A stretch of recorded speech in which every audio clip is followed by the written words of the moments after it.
Think about it, huh? Yes. There must be some very good reason why they have decided to halt it. And even if there is no good reason, there's still a reason. There's still a reason. But there was a reason why it was started in the first place. Yes. And COVID has not ended. It would be good if they announce on a daily basis, we have no COVID cases. There are no COVID-related deaths, no COVID infection reports on a daily basis. It would be good. Just like we're accustomed to listening and hearing about the goings-on with regards to the infections, the deaths related, and so forth, and the recoveries, it would be good for people to be hearing on a daily basis that there are no such cases anymore. It would have been part of that story, and a good part of it. How about we just like they have said, and all global governments are saying, even WHO, let's learn to live with COVID. Somewhere we learn to live with malaria. Yes. Actually, the bigger issue right now in terms of public health in the country is cholera. It is. But we never had a situation where malaria or cholera posed the threat that COVID did. Now, when you have the audience and you have the attention of your people, should you then not use that forum to continue driving home health messages, like that you've mentioned, talking about cholera, okay? As you say, there are zero reports about COVID because of blah, blah, blah. But let's talk about cholera. Same time, cholera this, cholera that. Malaria this, malaria that. Meaning, the same audience that was listening and the same forum that was being used to communicate matters of COVID can be used to communicate other matters regarding health, because the audience is there. Yeah. Now, if you keep quiet, you lose that audience as well. That's true. Particularly this cholera issue.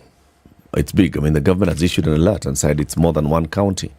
And obviously, we know it's because of the water situation that we have in the country.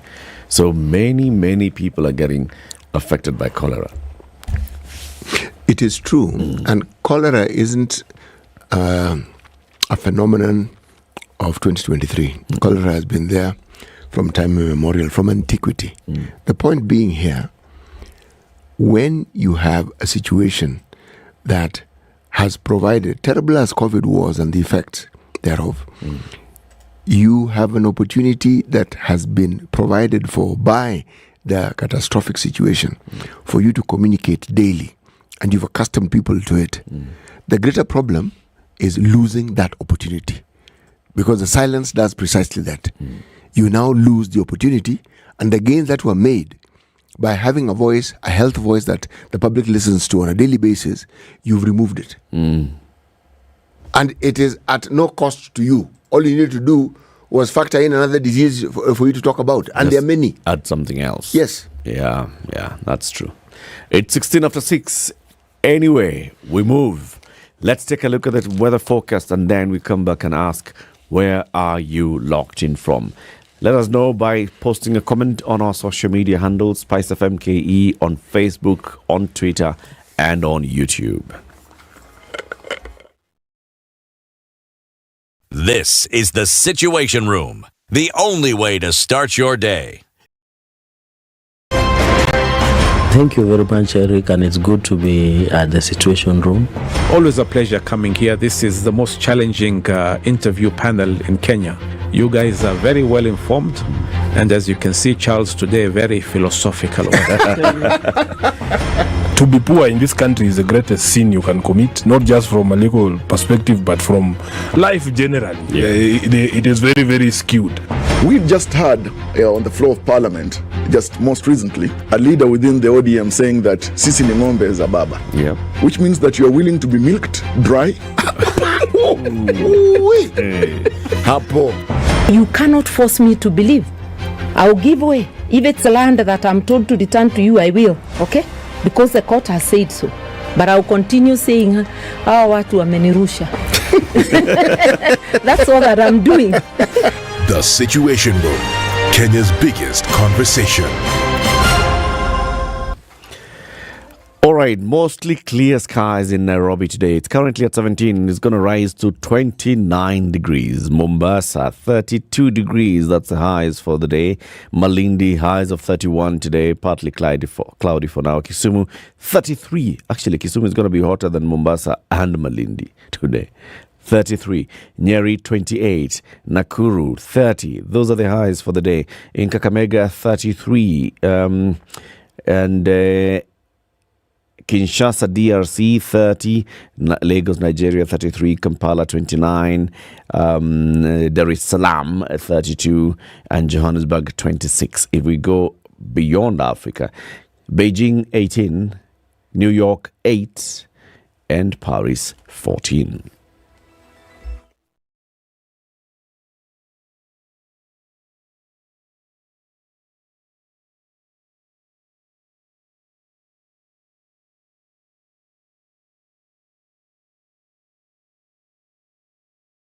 Mature, intelligent talk every morning. Spice up yourself.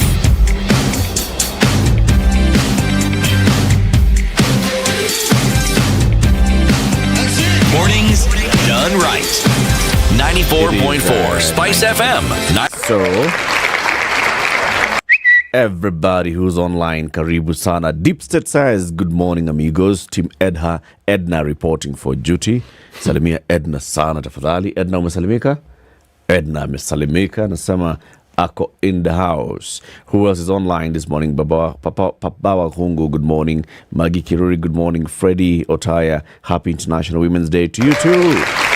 Monis Janeth, good morning. Watching from Singapore. Hello, Sir C.T. Muga. Hello. Yeah. Simon Odhiambo, morning friends. Do you know what? We've only received 2 books for the junior secondary English and science. Where? Hey. Only 2 books. Okay. Do you have teachers though? Should be good to know. Duta, good morning crew. 001 is tuned in. Very good, very good. Who else is online? This thing has started doing the thing that it usually does to Fondu. Tuned in from Elbagon is Kiprono Katienya. David Mogaka, good morning. Babadogo, Nairobi is tuned in. This is the one. Mopei. Oleadero. Okay. Mopei. Good morning, CT and the team. County 019 is locked. Martin Ofula, good morning. Tuned in from Dalu, massive in Tongaren, Bungoma County. Gatungi Msafi, Westlands Taxi Drivers Business Community. Nanjabine Satima Sako, good morning. Odero Jr., good morning and happy International Women's Day to Ednah, Ndu, and all the ladies in the timeline. The rest, waende salamu zao DCI headquarters. Hey. Why the violence, surely? Herman Kiruma, Herman, good morning. Locked in from Vihiga. Amos Freeman on board from Kimilili, Kibingay Ward. Wambuchanja Cabras is where Maurice Nyongesa is. Jane Wagedhorai is, of course, in Githurai. Shalom Mukalama, good morning. Samuel Karanja, Habari, Wangwana. Karanja, we have missed you like hot hamburger. Good morning, Karanja. Language Connection Center, happy International Women's Day. However, only the hardworking ones. Ubaguzi mapema. It's just Women's Day. Wish people the best, bwana. Stop these things. Dominic Chariot, good morning on board from Kaptarakwa, Elgeyo Marakwet County. Good morning, everybody, and welcome to Kenya's biggest conversation. Thank you very much for joining us. Keep it locked. Let me check. Is there somebody else who's coming on YouTube? Hakuna mtu wengine. Watu wa YouTube wamegoma. Anyway, CT. Yes. We are still in Rwanda, are we? Yes. We still are in Rwanda. Okay.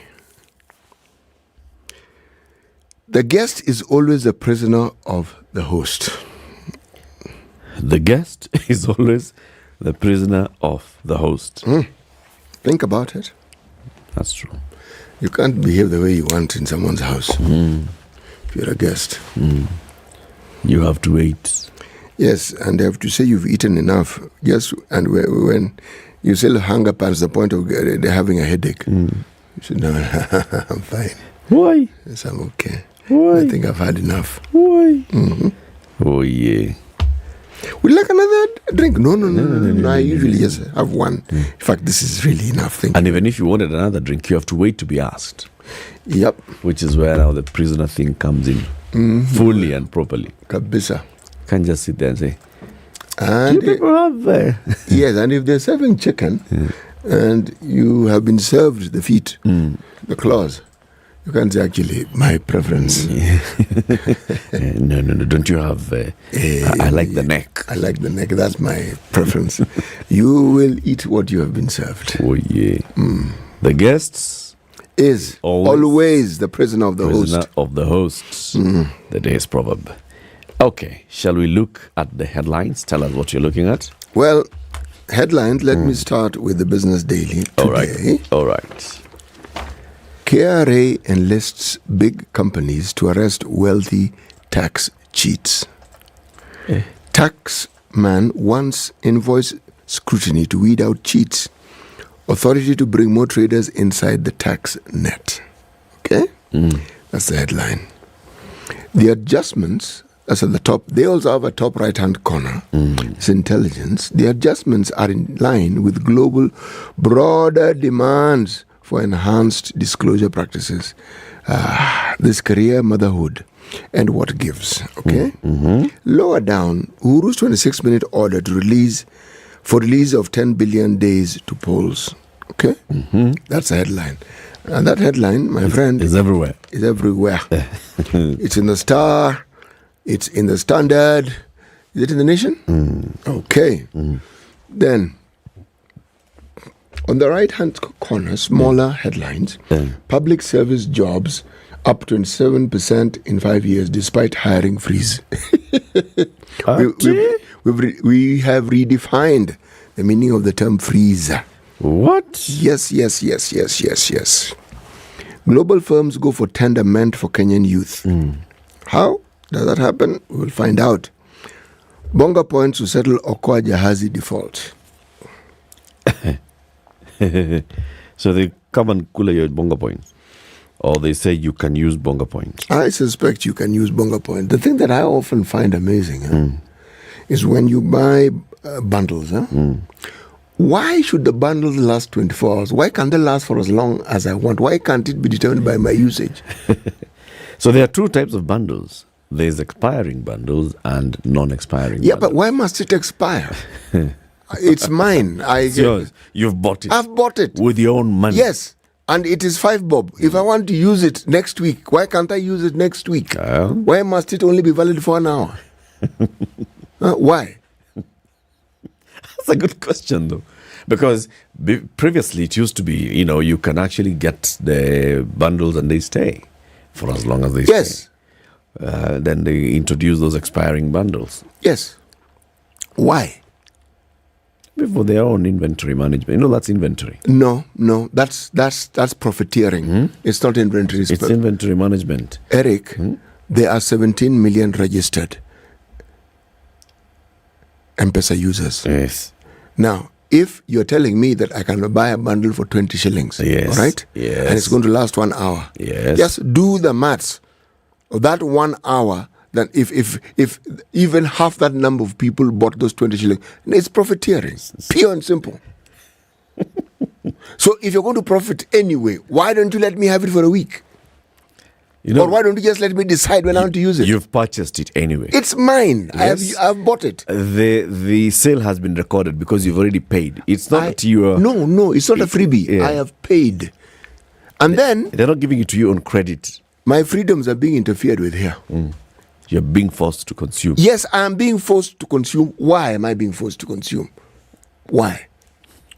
I have found it disturbing. Valid. We'll get those people to come and answer that question. Yes. We should. So let me tell you what's in the headline of the Standard this morning. Budget boss. Yatani at the heart of 15 billion shilling riddle. At the heart of 15 billion shilling riddle. Control of budget was hard pressed by MPs to reveal why she okayed payments that were not backed in law, and she pointed fingers at the former Treasury CS Ukur Yatani, saying she did it under duress. This is what she said. From where I sit, I have to use a lot of discretion. And I am also a human being. When I'm under threat, I also have to self-preserve. This one we will discuss in great detail. Haya. It's International Women's Day. Our time, rise and shine. Women told women have been asked to claim their stake at the main table since their contribution is enshrined in law, but they need to assert themselves more to realize their potential. Haya. That man called Fred Okango Matiang'i, he spent the day at the DCI headquarters yesterday. Fortunes turned for Uhuru's Super CS. He not only endured traffic on his way to the DCI, but he had to contend with being barred at the gates and facing a panel that wanted to know why he cried wolf. Hiya. The other small headline in the front page of the Standard. The Kenya Union of Post-Primary Education Teachers. What's it called in short? Which one? Kenya Union of Post-Primary Education Teachers. Kupet. They're saying... Not a puppet. Kupet. That's not coupe. No, it's your coupe. It's not French. It's coupe. Coupe. Apana ini kupet. They're saying disband junior secondary. It has failed. Akelo Misori, who was here saying CBC working very well, blah, blah, blah. Now, they're saying this junior secondary thing. But is this not flip-flopping? It has flopped. No. The way it's going right now, the way it's being implemented right now, he says, halt it. Front page of the Nation. Uhuru pushed me to sign off 15 billion shillings. That is control of budget, Margaret Nyakango. Margaret Nyakango. Haya, Matiang'i 7 hours of drama at the DCI offices. That's the other headline. The PSC rejects bid to drop non-practicing perks for doctors and lawyers. The SRC had argued that there was no need to continue paying the allowance. Remember we discussed this at some point? Yes, we did. Now, the Public Service Commissioner said, no, we are not dropping that allowance. We are not. You, SRC, can go do something else with your time. 12 people on the KPA shortlist as the agency is hunting for a new boss. Back page of the Standard is where that story is. The PSC rejecting proposal to cut out non-practice allowance.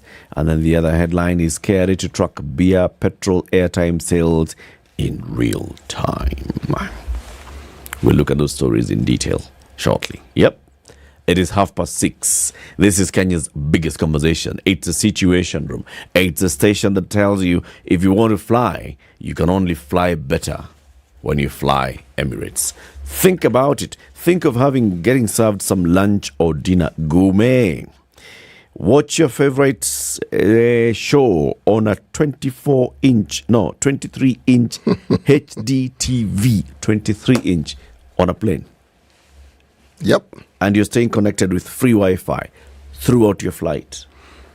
This is what you're thinking of. It's very good. Very good. Free Wi-Fi. You have a 23-inch. The size of this screen is what? This is 23. Eh? No, it's slightly bigger than 23. This one? No, that is 23. No, that's 24. It's 24. So 23 is this one. 23 is the one next to it. This one, the smaller one? The smaller one, slightly. No, not smaller, slightly smaller. Slightly smaller. You can't notice. An inch is a big thing. It's a big thing, but it's hardly noticeable. If they said 12, then you'd say, okay, we can notice. Yeah. But 23, 24. Kidogo. Let's take a look at traffic. This is the Situation Room, the only way to start your day. You think you can guess the year? 2007. That's when the theme song, that's when it premiered for the James Bond movies. You're half correct. But in terms of guessing the year? Okay, if not 2007, then 1963. Oh, now you're just throwing things, eh? You're throwing the sufria and everything outside. The Spice Drive. Big hair and the biggest hits from the best decade. Tune in to the Spice Drive with me, Edward Quatch, 3 to 7 in the PM. The Spice Drive, only on 94.4 Spice FM, Nairobi. Damn. Not looking bad at all on Mombasa Road, not looking bad at all on Jogoo Road, not looking bad at all on the bypasses. Looking just a little bit crazy at the usual spot on Thika Superhighway. And this is as you approach what? The Muthaiga Junction. Going into the Pangani Tunnel. After that, everything is smooth. But if there's anything that we ought to remind people about or alert people about, just tag us on Twitter at SpiceFMKE.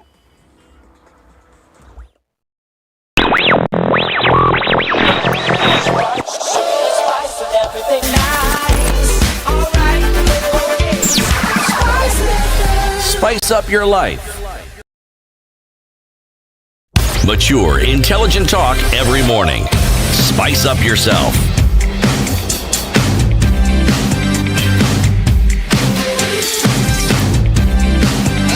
Mornings done right. 94.4. Okay. So yesterday, the controller of budget, Margaret Nyakango, appeared before a parliamentary committee. It's called the Parliamentary Petitions Committee, because they had been assembled because there's a man called Stephen Mutoro, who is the boss of the Consumers Federation of Kenya, who's petitioned Parliament saying, look, money was spent arbitrarily by the last regime just a few days to the handover of the government. These questions need to be asked. These questions need to be answered. So Parliament, who is Parliament? There is someone who? The controller of budget. She comes to Parliament and she says, yes, there were very many requests flying left, right and center coming from the National Treasury. And some of those requests were for me to actually make some urgent payments. She even came with printouts of WhatsApp messages. Communication between her and allegedly with Ukur Yatani, the former cabinet secretary for the National Treasury. Those things were clearly, showing a lot of pressure being placed on her on clearance of payments. In one of the exchanges between Yatani and Nyakango sent on August 4th, that is just 5 days to the general election, at 3:33 p.m., Ukur Yatani wrote, please help us expedite this. He was talking about approval of some money. He followed it with another one at 3:34. HE might even call you if we don't deal with this by 4 p.m. This is 3:33 p.m. He's saying, if within the next 26 minutes, my friend, we don't deal with this, HE will call you. Do you want to be called by HECT? Even you? Yes. Hey. It's nice if HE calls me. We can have a chat. She responded to him, are you saying we have 26 minutes to complete this process? To which Yatani said, HE just called me. And I assured him that I have spoken to you and you promised before the end of the day. He even said, I know he'll call again. HE. HE. Huh? So she was like, I'm away. Can we deal with this one tomorrow? Because I am away. The other person on the other side, who is allegedly Ukur Yatani, wrote back and said, you devise a way of dealing with this, please. Huh? But these ones are urgent. The president has promised some contractor that the money will be paid, and the contractor is already threatening to move out of sight, and we need to finish to pay this one. Another one, he says, this one is a security payment. Please, we need to expedite. Help us expedite these payments. Chap, chap, chap, chap. And this is what she was saying. She was put under so much pressure that she just ended up signing off the money. Sorry. Sorry what? Sorry to her for all the pressure. No, nothing of that sort. We are being told that this is the controller of budgets who understands the processes by which money is released, and she's telling us that for the purpose and for the sake of preservation, she decided to give in to pressure when she knew full well that she was going against not just the regulations but against the law. So the law is of less importance in her mind than self-preservation or listening to allegedly information from allegedly the CS who allegedly said that the president is the one who had sent the message. If you look at the Business Daily, they even listed funds requisitioned on 4th of August. They even break it down. It comes to 16.04 billion. Wow. Helios, 5th of August. Northern Eastern Bypass, 5th of August, 6.09 billion. Northeastern Bypass, 4.8 billion. Lamu Ijara Garissa Road, 2.8 billion. Makupa Causeway, 1.8 billion. Maintenance of Nzoia Sugar, 0.5 billion. Total, 16 billion. 10 billion was for infrastructure projects and 6 billion was for Helios. Now, you tell me. One on that day. Yes. Now, you are telling me that people whom we have put in positions of authority and who are independent and who are supposed to safeguard our meager resources are telling us that they preferred not to follow the rule of law, but to listen and take instructions through SMSs. Oh no, it wasn't SMS. It was what? WhatsApp. Let's say text, whatever form of text, even if they were using Telegram. If a letter was written, a formal letter, you might say, but there are those who will argue that still it is communication. No. If the control of budget needs to be censured, she should be. If she has admitted that that was what she did, she should be censured because what she did was wrong. There's no excuse for it. There are not two ways about this. No, this. it was wrong. And we keep hearing of these cases of things that happened in the previous government. Let's forget the story of a witch hunt. Did those things actually happen? If they did happen, and as this government has stated categorically, their government is going to abide by the rule of law. Yes. Let the rule of law prevail. Completely. Yes, let's go through the processes, the legal processes. Let the rule of law prevail. Let it be known that when you make such decisions, the rule of law will catch up with you. It's an opportunity that must not be missed. No. You know what is really, really puzzling here is, first of all, this is not just a junior officer in the National Treasury. No. Because a junior officer in the National Treasury could say, I am directly answerable to the Cabinet Secretary or the Principal Secretary, blah, blah, those are my bosses. This is the Controller of Budget. Yes. The Controller of Budget is an office established by the Constitution. Article 228 of the Constitution establishes the Controller of Budget, who shall be nominated by the President, appointed by the Parliament, blah, blah, blah, blah. The Controller of Budget shall oversee implementation of the budgets of the national and county governments by authorizing withdrawals from public funds. Controller of Budget shall not approve any withdrawal from a public fund unless satisfied that the withdrawal is authorized by law. Okay? Simple. This is it. Then, the Controller of Budget's office is also protected because it's an independent office. It shall work under no coercion, under no direction from anybody. Your fidelity is to the law. Did you follow due process? I sign, get the money. Did you go back?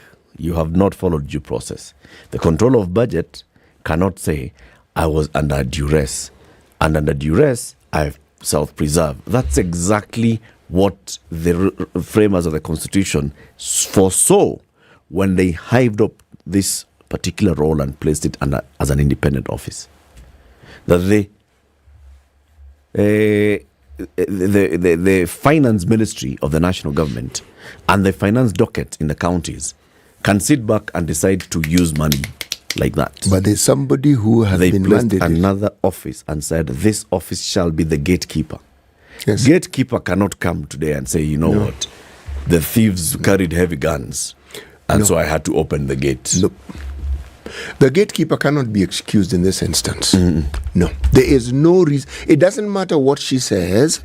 It doesn't matter what she alleges happened. It doesn't matter. It doesn't matter. She knows. She knows what she was supposed to do, and that is what she should have done. Yep. So that way, had she been called and she said, this is what the law states and this is what I did. Yeah. If she said, I refused to pass, and they went ahead and paid without my authorization. Yes. Now that would be something. But she authorized it. She says she authorized She's it. culpable. Completely and directly. She is culpable. There is no excuse. There is no left or right. There's only center here. Now, the full penalty of abrogating the law, I'm afraid the controller of budgets in this country has to feel that weight. Oh, yes.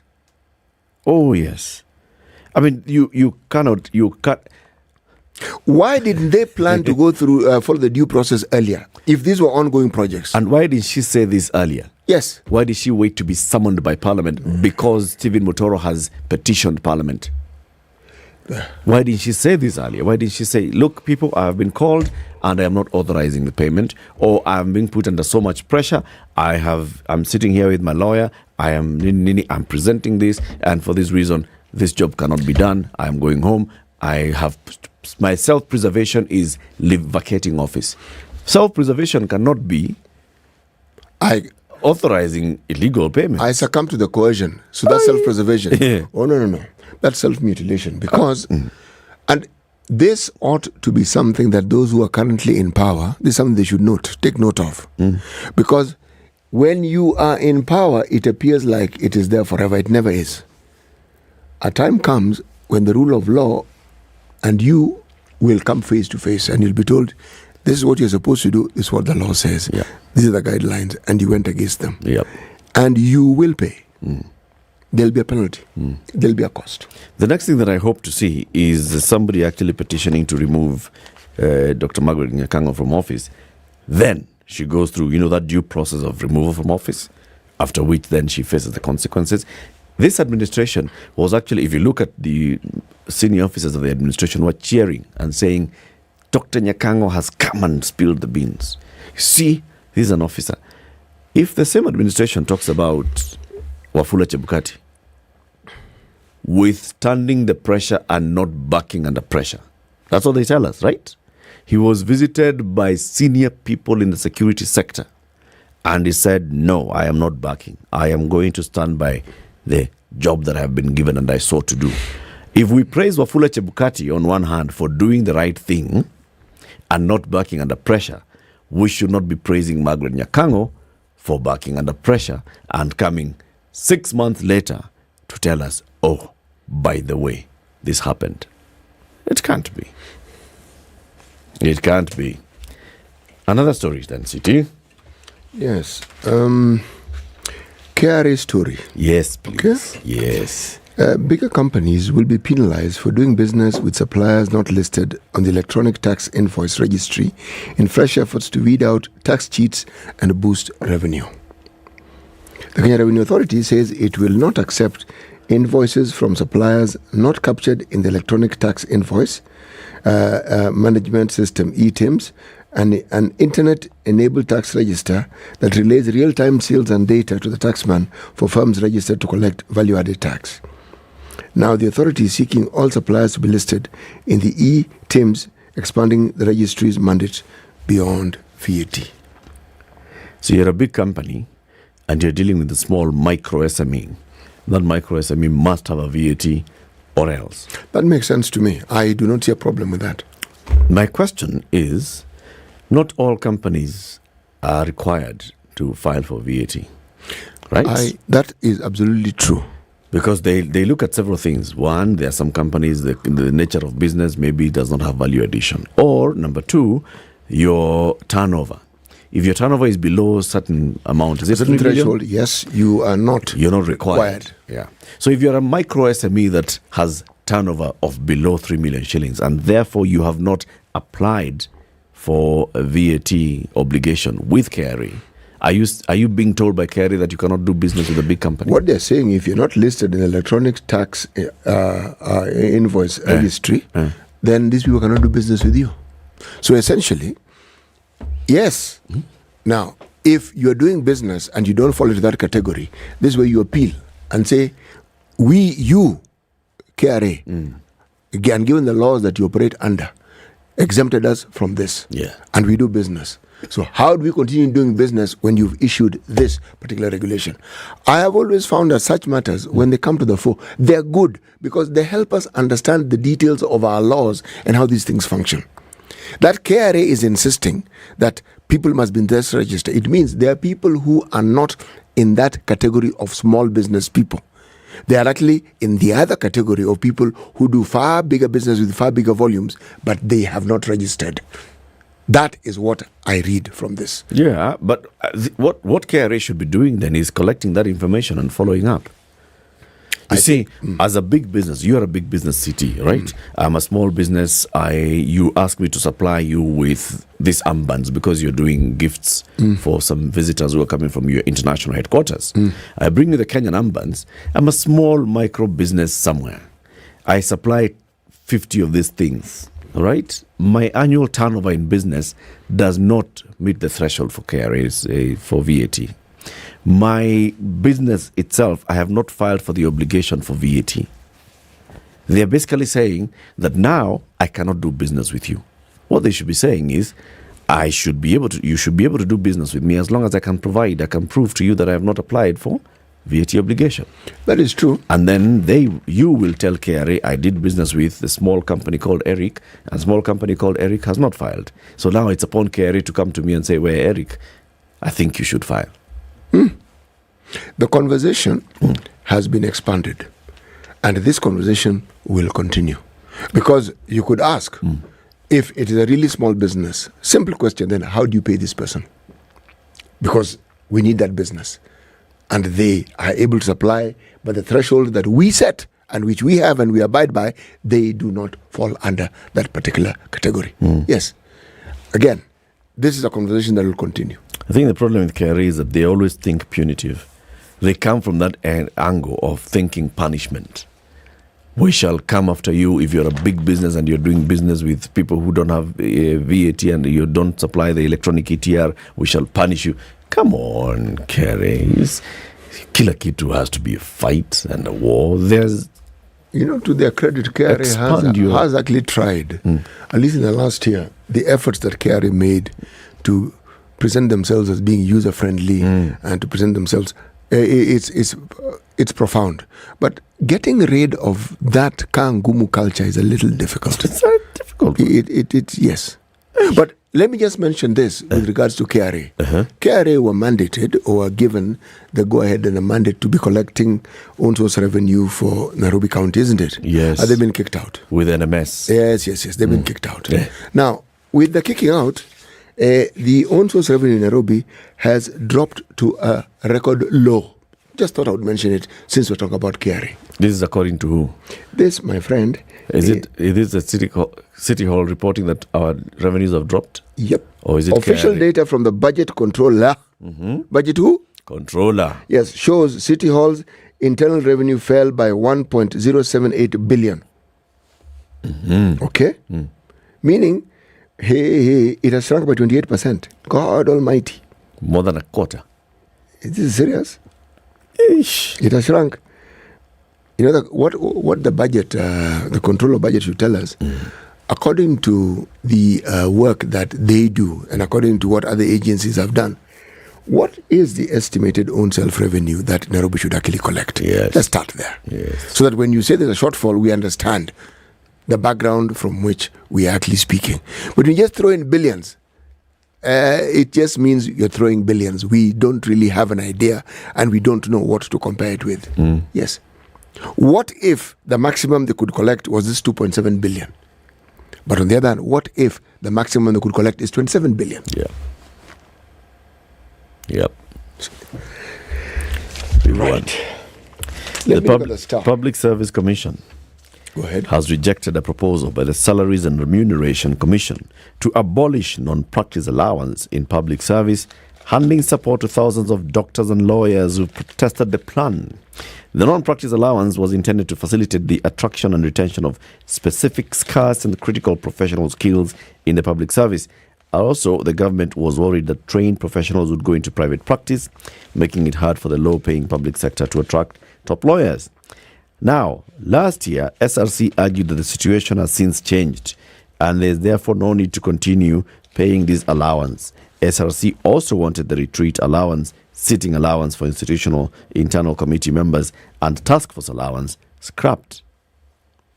They argued over the years, capacity for professional skills in the public service has progressively grown to fill the gap for which the non-practice allowance was payable. It's noted that when a professional chooses to accept a career in the public service, it implies the choice presents a better prospect for the affected officer than elsewhere in the economy. Now, the PSC has rejected this proposal, saying, "Apana, we cannot do this. SRC has no mandate to dictate contractual terms between employers and employees." That's what they're saying. This whole issue was with regards to, we want to attract doctors and we want to retain the doctors that we have in public service. We want to attract lawyers, we want to retain the lawyers that we have in public service. What we do is, because when they're working in public service, they cannot then practice as lawyers in private practice, let us give them an allowance that covers the missed income. That was then. SRC saying, now, Lawyers are applying to come to work in the public service themselves out of their own volition. We are not actually going to poach them. So it means that the situation has normalized. But Public Service Commission is saying, whatever, USRC cannot dictate terms between me, the employer, and lawyer, the employee. You have no mandate. Just keep off. Okay. Yeah. Hey. Star. Right hand corner, in green as usual. Nationwide fuel crisis looms as stations exhaust their reserves. Now, this story is a continuing story. And believe me, in the red corner and in the green corner, what they're saying is interesting to listen to. Let's hear this. There is fuel in the country. Yes. But it is in the reserves, it's in the pipeline, it's not in the station. There aren't enough dollar reserves for people to purchase the oil that we need. This new government understanding that seems to want to do away with the system that has been there for the longest time, what we call the OTS system, is rattling people and they are not certain. Oh, on the other hand, this is an artificial shortage. Yes. There really is no shortage. And yet, even in Nairobi, we have petrol stations that do not have fuel beginning yesterday. So what they're saying, the oil marketing companies, is, okay, mafuta imekuja, mafuta is at the depot. For us to get our mafuta at the depot, we have to pay. And for us to pay, we don't use Kenya shillings. We pay with dollars.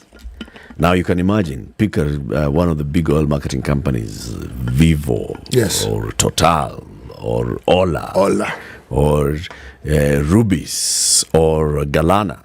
You're going to your petrol station, to the depot to pick mafuta, you go with dollars. Now you've gone to the market to buy the dollars and you don't get sufficient dollars. So that means that you cannot go and take the mafuta from the depot. That's what they're saying. It's because we don't have access to the dollars. So they had a meeting with the central bank where they were reportedly given sufficient dollars for a 2-day window. At least go and get the dollars, go and buy your mafuta. At least you have 2 days window. It gives you some certain time. They're also saying it's because it was over the weekend. People consume more fuel over the weekend. And then come Monday, and banks are not open, so companies could not buy the dollars. Come Monday, and there's a scramble for the dollar in the market. Dollar missing. It's that whole issue of, do we have sufficient dollars is actually in the market. I think it's also coming at the tail end, or in conjunction, or hand in hand with all the other issues around discussion that we're having. Because the provision of oil products for the country, these things are not measured on a weekly basis. They're not planned for on a daily basis. They are planned for in quarters and in more than one quarter. Yes. So what are we saying? What exactly are we saying? Are we saying that the plans fell short of what we had foreseen? What exactly are we saying? No, I think the issue is not on the planning of bringing the product. Product is available. It's like you need to come and buy unga from my shop. But to come and buy unga from my shop, you need money. To get money, you need to get money from the bank. I understand. And then now you don't have access to the money from the bank. I understand. Your planning is on a daily. You come and buy so that enough to fill your shop. I understand. But I don't sell everything I have in my shop in one day. Okay? Yes. There's a plan. You have run out of stock. Yes. But as you're fast-moving consumer good. Yeah, it's a mama mboga. Every day you go to Marikiti in the morning, you chukua mboga, you take to the market. Tomorrow, if you're going to the market in the morning and there are no shillings, you will not go to Marikiti. You see, again. But Marikiti, the farmer in Kijabe has brought their tomatoes and their mboga. Marikiti is open. You know what I'm saying here? This story of the dollar, I need to look at it in greater detail. Because it's not making sense to me. It's not adding up. It really isn't making sense. It honestly is not making sense to me. When did we start talking about this issue of the dollar? Last year. Yep.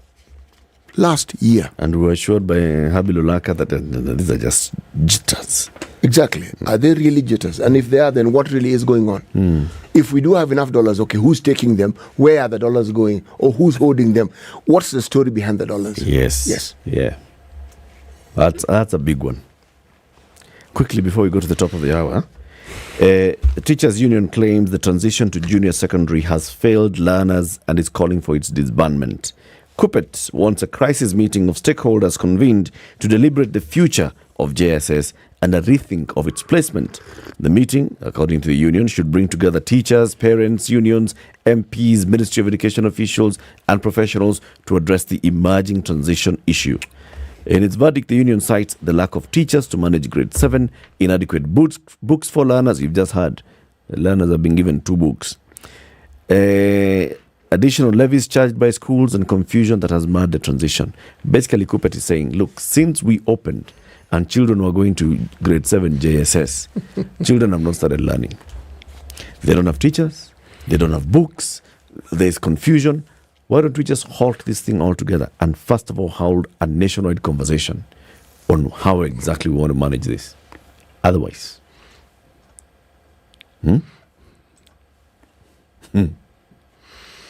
Stories. Stories within stories. Well, the drama continues, doesn't it? It does. Yes. It does. Well, let's see. In fact, they're also saying that Presidential Working Party on the education sector, that one, disband it. Yeah, but Kuppet are now playing games. They are not telling us the truth. They are playing games. They are the very same people. Their boss came here and told us that this CB system, these things were good. Why are you telling us it has failed now again?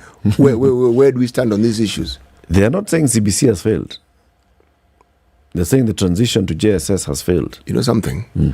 There is no JSS if there's no CBC. But JSS can be elsewhere. That's their point. No. Remember, they are post-primary education teachers, and JSS is primary. Yes. Good morning, 7 a.m. Spice up your life.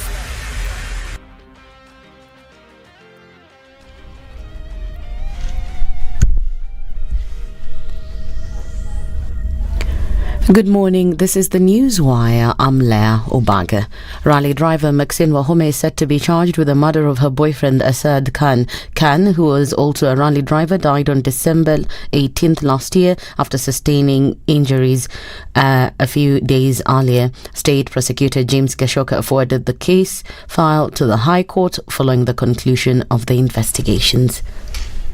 The prosecutor has indicated that the DPP has now made a decision to charge the respondent with the offense of the murder, and he has further informed the court that the respondent is required before the High Court virtually for directions by the High Court judge. Judge Lillian Mutenda is yet to give a ruling on Gashoka's request to have the accused taken for a mental health evaluation. The DPP Nudin Haji, the court has reviewed the case file and expressed satisfaction with the evidence provided to support the murder charge against Wahome. Education CS Ezekiel Mashugu says the government has allocated 100 million shillings to build schools that were banned by bandits in Turkana and other counties. Speaking in Lodwar, where he launched a food aid program, Mashugu assured primary school heads that they'd receive food as one way of increasing the number of students who attend lessons. Vile Mheshimiwa Rais alitoa milioni 100 ambaye itashughulikia ujenzi wa ile mashule ambaye ilichoma na wale machangiri wale pandit. Kwa hivyo milioni 100 iko kwa ile mashule, mheshimiwa, na waheshimiwa wa hapa wahakikishe ya kwamba mmepata contractors kwa sababu supplementary 1 ilipitishwa ili kwamba hiyo pesa iwafikie, na tuhakikishe ya kwamba hiyo mashule imechengwa ndio watoto wetu waweze kupata nafasi ya kupata masomo katika yale mashule. Mashugu was accompanied by his EAC counterpart Rebecca Miano, who launched the distribution of relief food in those regions. Katika wizara yangu ya elimu ametupatia pesa ya kutosha ya kununua chakula, kuhakikisha ya kwamba hiyo chakula imefika katika kila shule katika sehemu hii ya Turkana. Na mimi nitafanya bidii sana, waheshimiwa, kuhakikisha ya kwamba bahari chakula itafika ile mashule. Kufika wiki hii, wiki ijayo itakuwa imefika katika kila shule yetu. The 14-day deadline given by the Azimio coalition to the Kenya Kwanza government lapses at midnight today. Azimio want Ruto's government to reduce the cost of living, open IBC servers and stop the new selection of IBC officials. Raila has reiterated that they'll inform Kenyans on the way forward tomorrow. The Azimio leader had threatened to hold peaceful protests in the country if their demands failed to be met. Withdrawal of subsidies to food and education in the middle of drought and famine was reckless and heartless.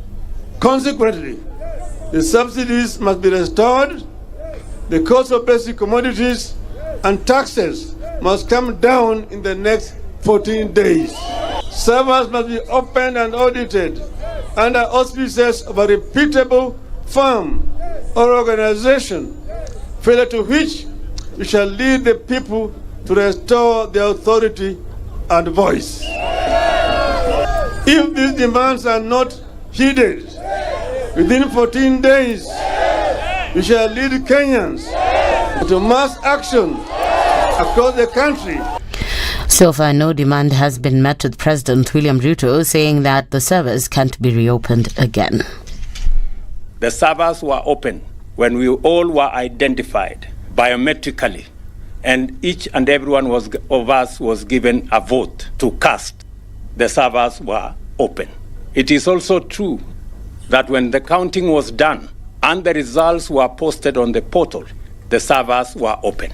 It is also true that when the IBC was tallying results at Bomas, the servers were open. It is also true that when the matters went for validation in court, the servers were open. It is also true that when the court made a determination of the last general election, the servers were open.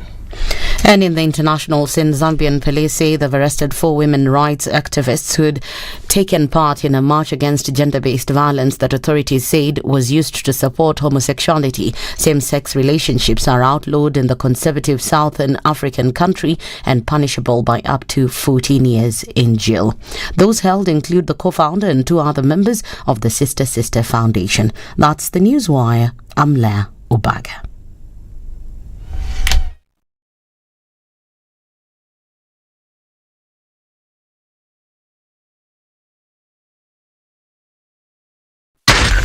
SpiceFM, Nakuru. Is there traffic really? Let me see. Yes, there is traffic on Thika Superhighway. How it's looking is that as you approach Utalii and you get to the Muthaiga Junction, it starts to build up, but after that it moves. Mombasa Road, thanks to the expressway, is perfect. The bypasses, talking about the eastern bypass, the southern bypass, the western bypass, the northern bypass, all good. Jogoo Road is only busy at the usual areas, which is Hamza, Makadara, and then it clears up. Landis Road is busy as you head into Nyamakema, but then after that it's okay. And Ngong Road is only busy as you get to the Junction Mall, and then after that it clears up. You know, it's because of the lights. Nothing else to talk about that's a major issue. But if there is anything that you are experiencing or witnessing on the road, let us know and we shall tell everybody else. Tag us on Twitter at SpiceFMKE.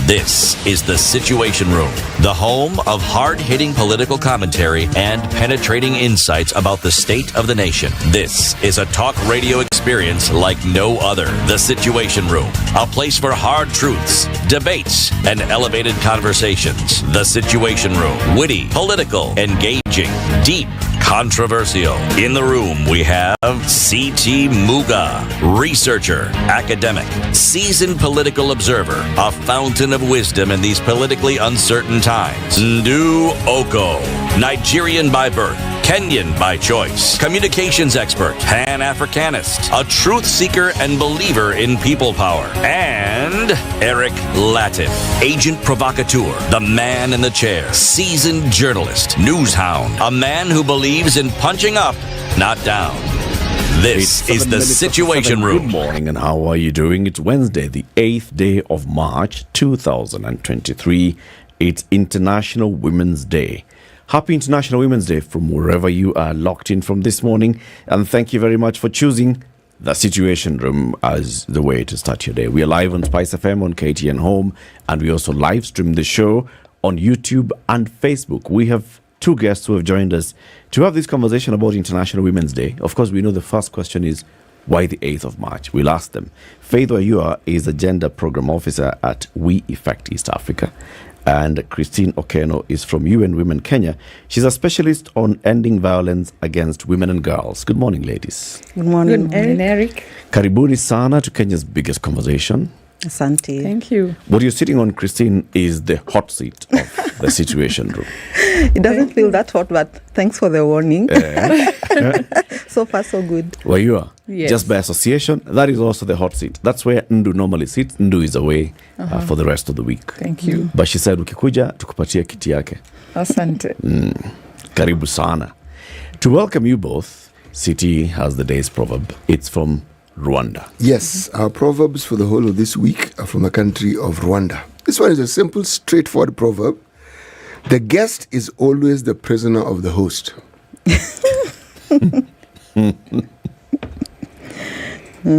The guest is always the prisoner of the host. What do you get from that, Christine? What do you think? I'm actually going to ask him to expound on what he means by being Let's a start prisoner. with your, when you hear it. It's a proverb. What's your interpretation? That I'm at your mercy. That's number one. That's what I get. But hopefully you are favorable hosts and amiable. So it is nothing to be scared. Being your prisoner, I hope it's something pleasant.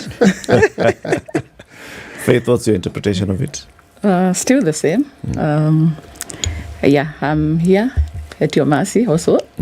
And I'm also, of course, you are relying so much on me also. Yes. Yes. Mm-hmm. Yes. But then, by coming up with this proverb, what do you think they were trying to say? What is that deeper meaning? In fact, the question I want to ask them is, when the Rwandese came up with this proverb, you think they were at a radio station or a media house, and they were hosts, and they were discussing International Women's Day? I doubt it. What? I don't think so. So, what do you think they were referring to? Was it not more of a social situation where people are visiting? Yes. Yeah. Now, traditionally, you are at your best behavior when you visit. Definitely. When you have children, they are warned in advance. Not these days, though. At the risk of death. Not these days, though. When they go to the visitors, they keep quiet. Okay? And they speak only when they're spoken to, but children never obey. We used to obey that, of course, visitors come, say hi, you disappear. But these days, not so much. What happens these days? Visitors come, the children are jumping on the chairs. And pulling the visitors' hair. And removing their glasses. And joining the conversations as well. Yes. Contributing. Yes. Contributing. Yes. But think of eating when you're being served food. Let's say we talked about chicken at the beginning of the show. When you're served a piece that you don't particularly like and you're a guest, do you tell them, Aish, Nani, this one? How? No. No, definitely no. When you go to Rome, you'll be like Romans. You keep quiet. And you say thank you. And even tell them, in you fact, this is my favorite piece. The favorite, yeah. Yes. And now you've been given the clause. You look at the clause and you want to now this one. Where do I start eating this one? Yeah, now we get it. Yes. So behave when you go to visits. Yes, definitely. Ladies, today is International Women's Day. Why the 8th of March? Start with your Faith. March 8th, globally, is a day where we celebrate women and girls over the world. We usually take stock of the milestone and the progress as a globe we've been able to do in trying to promote gender equality, empowerment of women and girls. It's also an opportunity also to share the challenges of women and girls are facing towards enhancing or realizing gender equality. But also, it's also another opportunity where we continue reaffirming this journey towards realizing gender equality. So it's a day set aside every year so that we celebrate our achievements, we reaffirm our women and girls, and also we call for action for more interventions and more actions towards enhancing gender equality. Yes. Is there a specific reason why the 8th and not the 7th or the 9th? Christine? Not really, but just to also expound on what my colleague here has said, and also say that, yes, the day has been chosen as 8th month, but the whole month of March, we call it the International Women's Month, where we take stock of the progress, as Faith has said, what women have made, what are the great strides, how far have we come, what is setting us back, and what further can we do to ensure that we reach where we are supposed to reach in terms of achieving gender equality and empowerment of all women and girls worldwide, without leaving any woman behind, taking into consideration that women are not a homogeneous group, there are those nuances that maybe as we are empowering women and towards achieving gender equality, ensure that those who are disadvantaged for various reasons that are at the risk of being left farthest behind for whatever reasons are also being brought along, so that we don't have other women moving steps ahead while others are continuously being disadvantaged and remaining behind. We work as a team together. So while we take 8th March as the day, the International Women's Day, we actually expound it and hog the whole of the month of March and say it's International Women's Month, just to celebrate women and the strides and women of all categories and globally as well. Where is the UN headquarters? It's in New York, isn't it? Yes. There is social labor movement in the US. One of the things that happened on this very 8th day in 1957, that was a year before I was born, women who worked in a clothing factory decided to protest and they decided to march. And what they were fighting for was shorter working hours and a pay that was equal to what the men were being paid. Now, that began this movement of yours because it had not been done before, ever. Remember, we lived in there was a time when even women didn't work in industries. And when they worked, they were not only underpaid, they were underprivileged. And those are the eras where child labor was also accepted. So it's the protest, visible, loud, marching, large numbers on this particular day. And they said, no, this isn't happening. We work long hours. These fellows work short hours. They get better pay. We want shorter hours and we want better pay. Yes. So it brought to the fore the whole activism about equality. Yes. About rights. Yes. Yes, but where I'm heading with this, because I'm thinking that was the day and it was marked by this particular event. The thing that has always been on my mind when I listen to the talks around gender equality is, in an African context, how do we fit it in? Because in the international context, I understand what is being spoken of. But, okay, let me reverse the question. What are the inequalities that women face in an African context? That's the question I'm actually asking.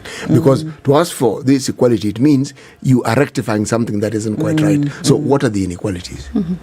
If you allow me to start, then Faith can continue. A lot of inequalities still exist in terms of be it equal access to resources.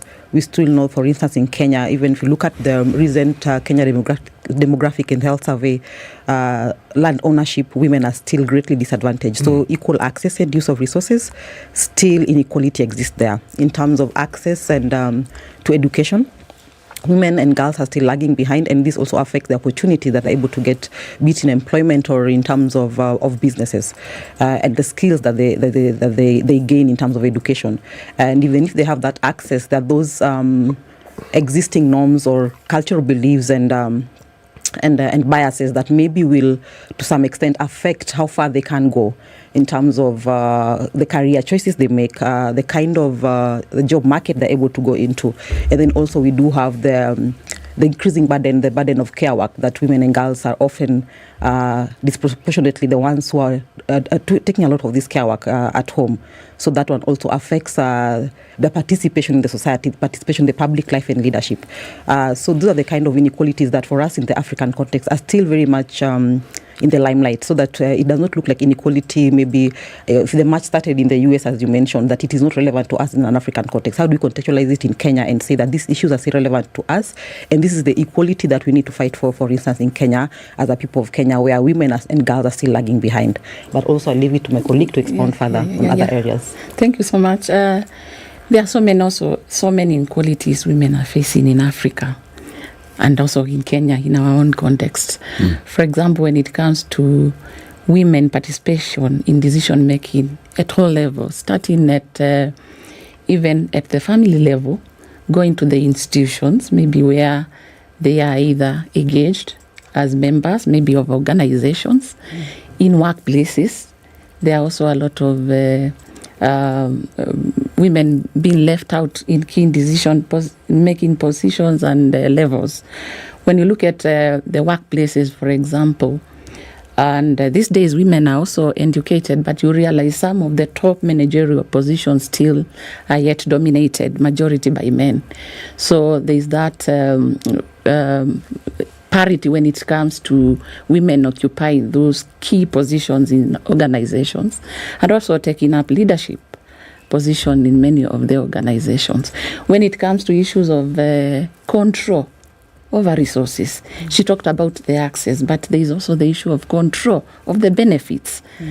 If I take a woman who is a farmer, she is much engaged in the production, much of her time in labor, marketing, but when it comes now to assessing the benefit from the farm, she is left out, maybe in decision making, and she might also not realize how much was fetched, and she's not even involved in the decision making of how that money is going to be used. So there are so many avenues where we are as women left behind, and this causes a lot of inequalities.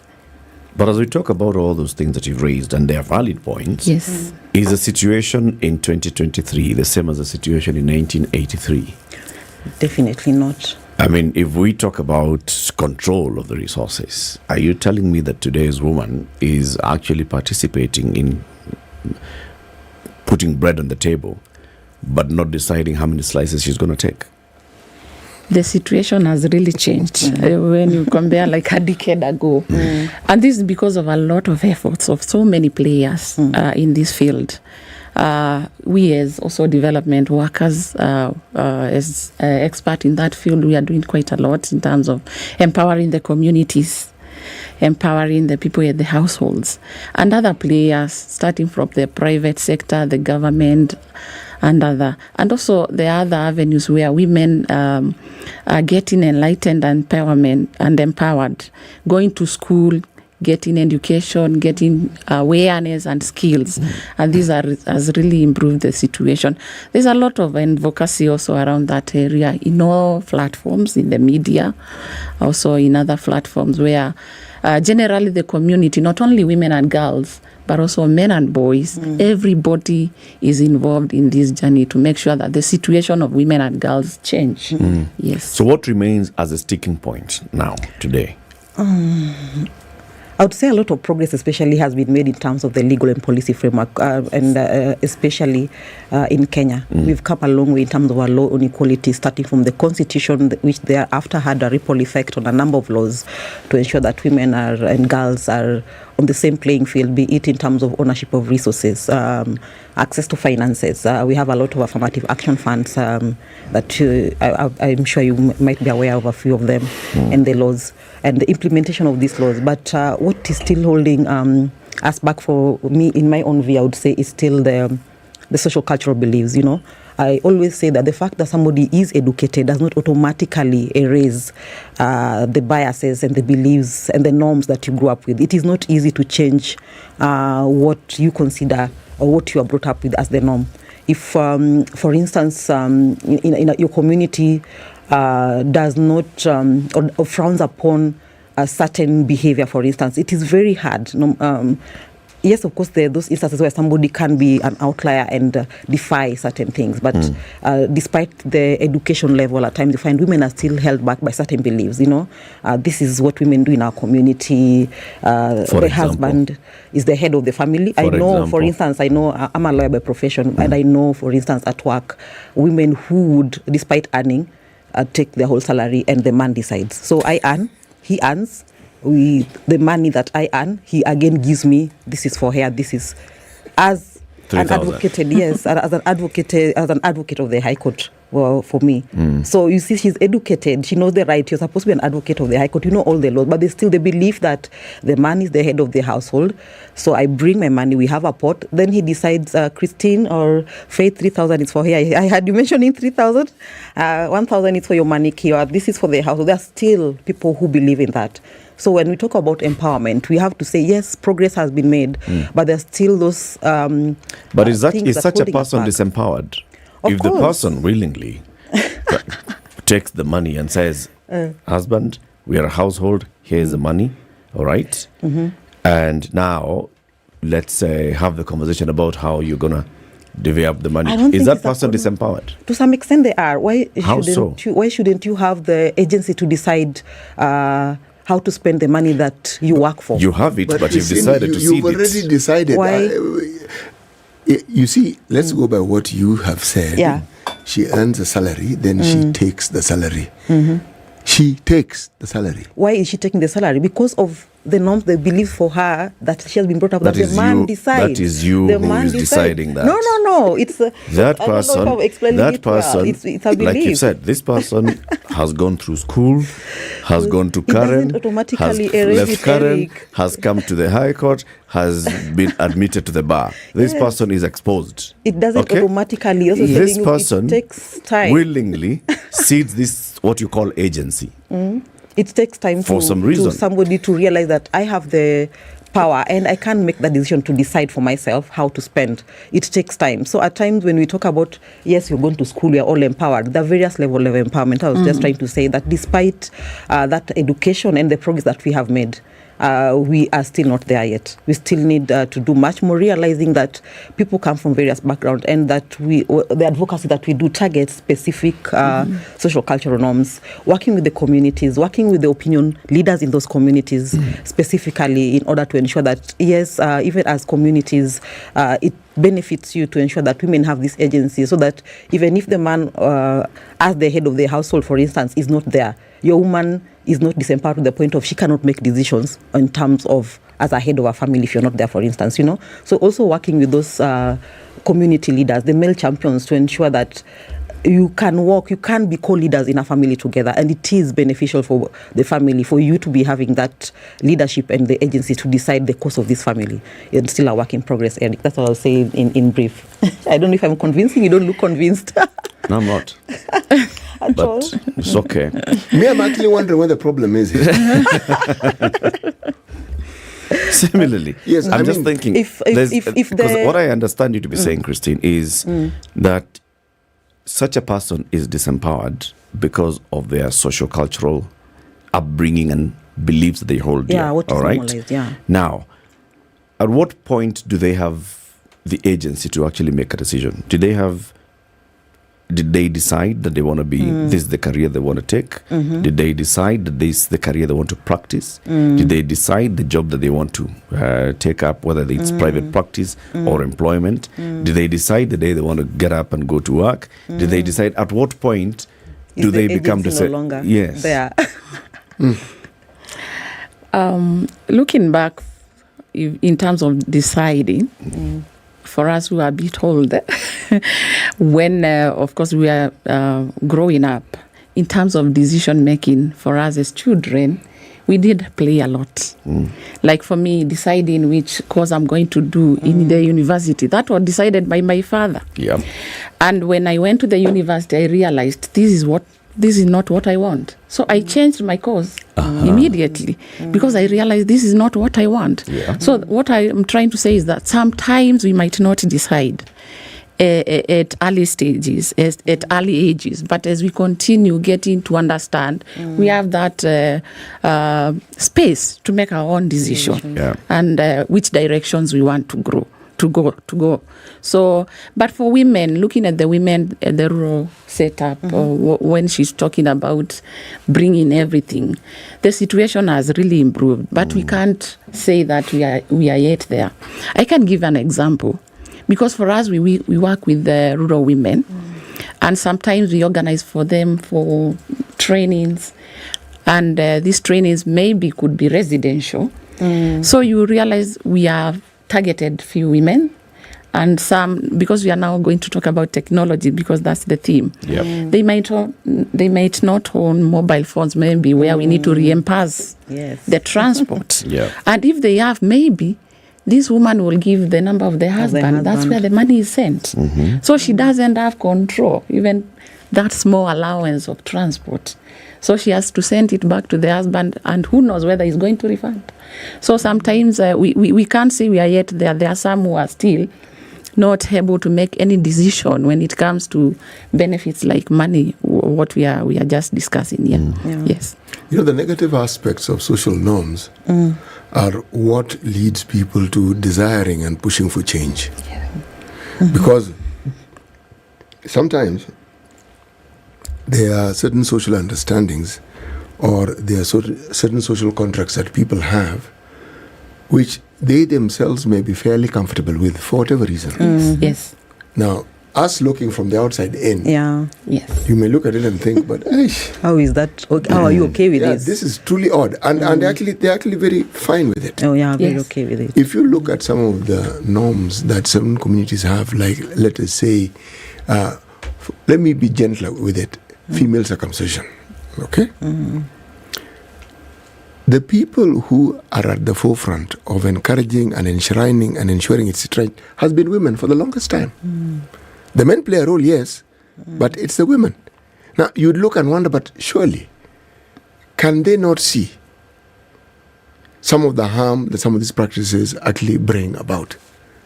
And what we forget is that you're looking at the harm, but you forget what is associated with social benefits, which is what they see. Now, you may not see it. Yes. Who decides those social benefits? Now, you see, if you didn't participate in that benefit, then you'll consider it a harm. And if you consider it a harm, at some point, you will resist it.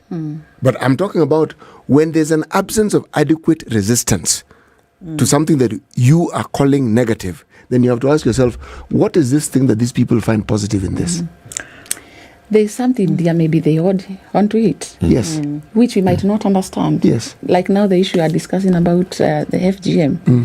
There's underlying reasons why it is done. And when you go deeper in discussing with them, the old women will tell you so many advantages of it, which for me, as an outsider, I will not understand, but there is a lot of value attached to that. But because we are looking at it as a negative issue, as a negative norm, they will not come out because they know you are against it. But for them, in their own inner circles, when we are not there, they are advocating for it because they have their own values and on why that practice is important for them. That's why, because we are against it in terms of policy and the government, they are trying, when you go to some of these communities, they are doing it. They are even looking for other ways, avenues of dodging and doing it. Like we are told now, some of them they do when the women get birth, they are giving birth. That's when they do it. And in some communities, they have ceremonies, maybe like a month or so. That's when they do it, when you don't know. So they will look for ways of dodging out and make sure that it is done. Because to them, culturally, they have a value on it. And they can give you reasons. Please go ahead. I was just to supplement what my colleague is saying, but culture, because talking to my colleagues who work on the field of FGM, they're telling me that a lot of trends and progress has been made, especially on the Ma community, practicing communities. So slowly but surely, the community are seeing the harmfulness of it. So if you look at the latest DHS, the progress that has been made in terms of the community practicing FGM in certain communities, they have seen, and the elders and the men who revere, a woman who's been circumcised, and being told about the harm, and the community stands changing to the point of the data, the statistics going down. It has taken a lot of time, but they are slowly but surely coming on board as allies in certain communities. But also the opposite is to what you're saying in other communities, where now to evade the Kenyan law and the stringent rules, they are doing the cross-border FGM. They go across the border to do it where it is acceptable. It is also being done as girls are much younger, and before they are aware, before we can reach them with our awareness so that they can resist. So you find younger and younger girls, so that before you are aware, before we can catch you with our awareness, before you even go to school. And also, as she's saying, for the older women, maybe that you are not circumcised growing up, they catch you at the point of giving birth. So it's double-edged sword. There's progress on one end, there's still a lot of resistance on the other end, but also saying it takes time for the community to realize that yes, the norms have been there, but it is harmful in such and such a way, and we are seeing progress, and this is how you can do, and there are alternatives to these ceremonies that you can still perform in to have also respect your communities and whatever you revere and hold dear to yourselves without harming the woman in terms of their health, their productive health and all that. And this slowly but surely they're coming on board. Let's continue the conversation shortly after we take this break. It's 27 minutes to 8. This is Kenya's biggest conversation on International Women's Day, and we're celebrating it with Faith Wayua, who is a gender program officer at We Effect East Africa, and Christine Okeno from UN Women Kenya. She's a specialist on ending violence against women and girls. Ladies, when you think of flying, there's no other choice that comes close to flying Emirates and flying business or first class. I see you nodding. You have seen it. Yes. Enjoying long lunches and long dinner, gourmet cuisine up there. Is awesome. And then look at the space that you have in business class. Look at the space that you enjoy in first class. You're in your own suite. It's like you're in a hotel up in the sky. Yeah. And the kind of entertainment that you get, the size of the screen, we're debating whether size matters, 23-inch versus 24-inch. One, the same thing. You have a big screen in front of you, and you have all that to enjoy. When you think of flying, fly better with Emirates.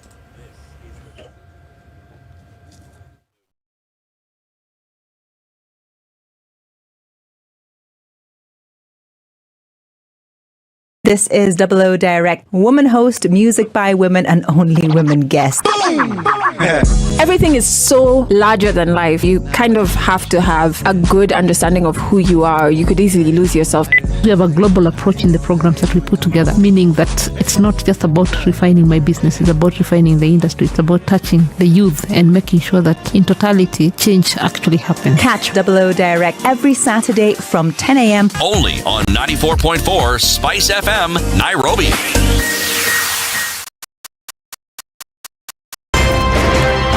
If you go out of this country and come back the same person, then you have a problem. Buy land, 1 million. Put it there for 5 years. What's the purpose? It'll have increased in value. No, that's the thing. That's darkness. That's an eclipse. You don't do that. I hope you don't believe that a hustler is a poor person, or that all hustlers are poor. I've seen that conversation. Tell us, who is a hustler? Who is a hustler? Hustler is a person who is making a living through hard work. Corruption in Kenya is a political accusation. The people who are actually corrupt are not pointed fingers at. Kenya is not free. Kenya imeshikwa na mateka. It's under siege. Have you seen that lodge on Nyeri Road? Very high fence. You can't even Windows sleep inside. Up near the ceiling. Yes. And if you walk that midnight, you see bats the size of cows. And when it rains, it doesn't rain on that building. Yes. When you're at All Saints and it's raining, it doesn't rain on that building. The things people will believe. Okay, it's gonna be a hot day in Nairobi again. Right now, mostly sunny at 17 degrees. The temperatures are gonna rise to 29. Mombasa, it's gonna rise to 32 degrees later today, partly sunny. Sunny day in Malindi at 31. Kisumu, sunny day at 33. Nyeri, sunny day at 28. Nakuru, sunny at 30. Western Kenya, this is where? Kakamega, a sunny day at 29. Kampala, Uganda, sunny at 29. Lagos, mostly clear skies at 33. Kinshasa, cloudy day at 30. Dar es Salaam, sunny day at 32. Johannesburg, partly sunny at 26. In London, it's snow and ice. It's a cold day. Highs of 3, lows of 2. New York, partly cloudy. It's currently at 1 degree. They're going to wake up to 8 degrees, and then the temperatures will drop to -2. In Paris, windy day as well, rainy day, highs of 14 and lows of 5. While Beijing in China, highs of 19, and the temperature will then later drop to 1 degree.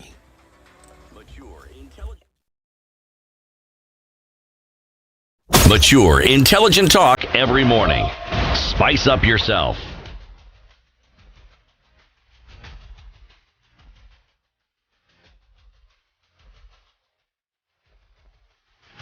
Mornings done right. 94.4 Spice FM, Nairobi. Traffic hours. So if you're coming down Langata Road and you're heading towards Mombasa Road, you get to Aerodrome Road. Exercise patience. It's going to move, although it looks to be at a standstill. On Ngong Road, as you approach the junction from whatever side, whether on Ngong Road or Naivasha Road, exercise patience as well. The lights are working. It'll move. After that, you'll be having a smooth ride towards the city centre. James Gishuru Road is also busy at Lavington, and you know that junction in Kileleshwa as well. It's busy with the roundabout. And then as it heads towards a Museum Hill, as it gets towards Wayakiwe, it's going to be moving. Thika Road, it's bad. It stretches all the way to KSMS and the junction with Outer Ring Road. Kiambu Road is bad. It stretches all the way to Muthaiga Road and is not looking good. But what? Exercise what? Patience. Limuru Road as well. It's busy on both sides as you approach any of the Parklands junctions. But wherever you are, just be patient. It's peak traffic time. It will be moving. If there's anything for us to talk about, tag us on Twitter at SpiceFMKE.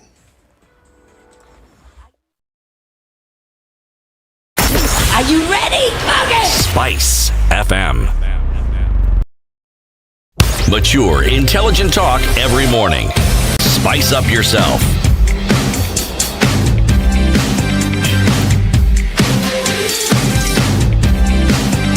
Mornings done right. 94.4 Spice FM, Nairobi. What's happening on the road?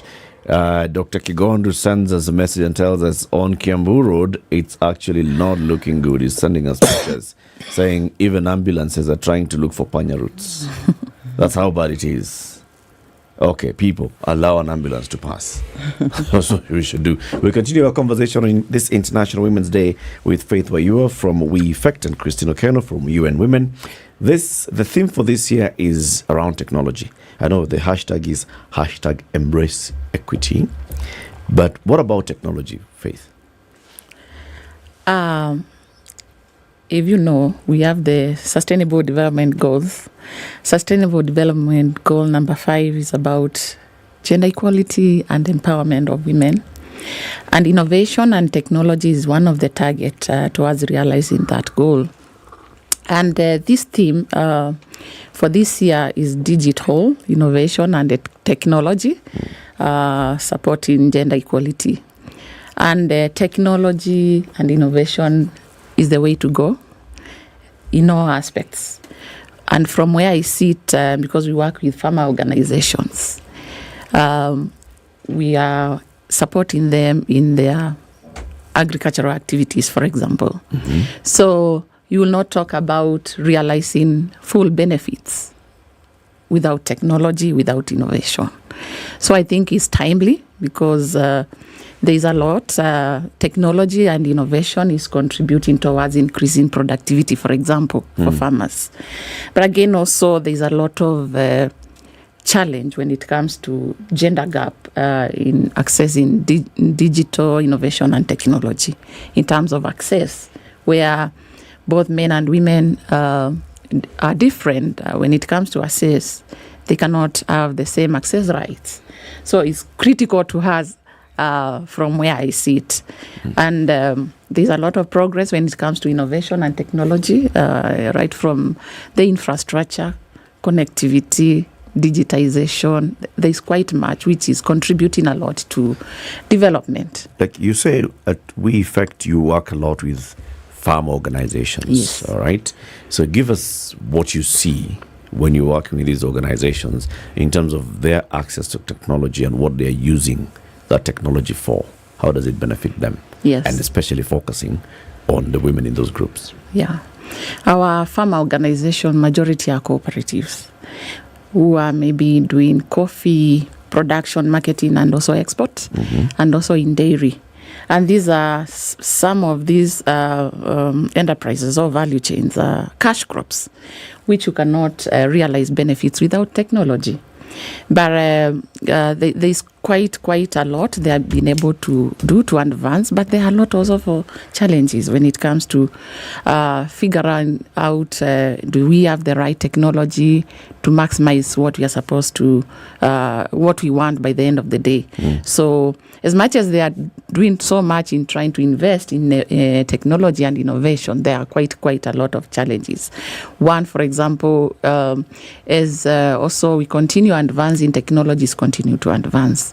When you look at the coffee factories, for example, majority of these organizations are still using the old machineries, which compromise the quality of the of course the coffee. But if the quality is bad, of course by the end of the day you will not be able to maximize the profit. So as much as they are trying their best, there are many challenges. Production has gone down, and these organizations rely on farmers' sales from the farmers' produce, which has also gone down. So they don't really benefit so much when it comes to trying to catch up with the technology and the right machinery to be able to enjoy benefits in the market. But all the same, still, when you look at how the technology is helping women who are members of this organization, a lot is also being done, although we are not yet there. These farm organizations, they provide space where farmers can, or through support from development partners and other players, a lot of technologies can be demonstrated in those organizations, and the farmers are able to benefit and also adopt those technologies. Majority of the farmers, for example, are faced by challenges of climate change. Adaptation and mitigation is very critical. And for this adaptation and mitigation, we also need to adopt a few of the technologies to be able to probably able to adopt. Like we are talking about green energy solutions, maybe for farmers, which should trickle down at household level for the women also to be able to take advantage of such kind of technologies. When I'm talking of green energy solutions or technologies, there's quite a lot for farmers, for example.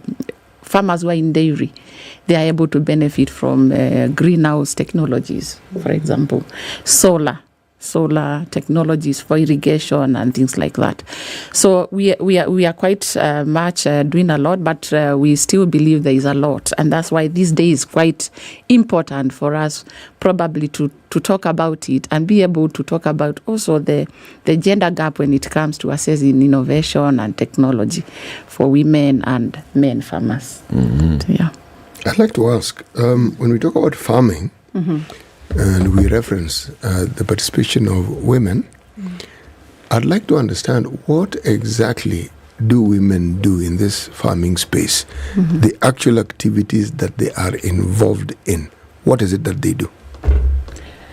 Farmers, women farmers generally from the rural setup, they contribute the biggest percent of labor in our farms. They are the ones who are digging, pruning if it's coffee, harvesting and taking this to factories.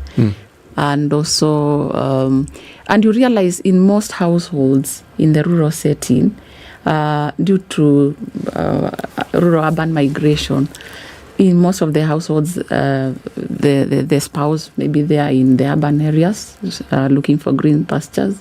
But the women, most of them are in the farm as well as in the household, taking care of household issues, chores, and also in the farm.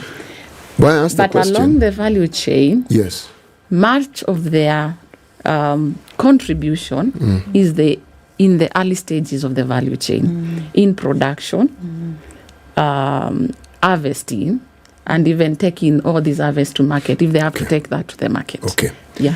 You've painted a clear picture, but then I want you to explain further how now appropriate technology would come in to give women the advantage that is necessary, and what this technology is and what it will actually do to bring about the improvement in situation that we're talking about. Yes, it will depend on what, of course, the kind of engagement or enterprise or farming activities they are doing. If we take off food crops, for example, when we are talking about technology, it starts from what kind of farming inputs they are using. In terms of fertilizers, quality seeds, because right from there, if you use the right seed, because it's part of technology, it will give you a guarantee. For example, if other factors, of course, work well, like rains and all that, at least as you continue growing this crop, you are guaranteed of better produce and better harvest. So at that level, inputs is key. Issues of fertilizer, seeds, and all that, but also the tools, the farming tools which they are using. Of course, with innovation and technology, depending on the farm, there are some who are a bit mechanized. But there are others who are still using the normal, old, traditional kind of technologies. So depending on the kind of technology you are using, that will guarantee the kind of also output you are going to get by the end of the day. When you go further in that value chain, there is also the aspect of post-harvest, handling and harvesting. And if you are not using the right technologies or you are not innovative enough, there is a lot of post-harvest losses, depending on kind of innovation and technologies you are using when you are doing harvesting. A lot of wastage there. But if you using innovation, for example, like where I come from, we are mango farmers. Right now, of course, the season is ending, but there has been a lot of wastage because there are challenges of market. But if you are having the right technologies, there are farmers who are using technologies like having sun dryers, where you are able to, for example, dry the fruits and package them and be able to sell in the market when the supply is not there.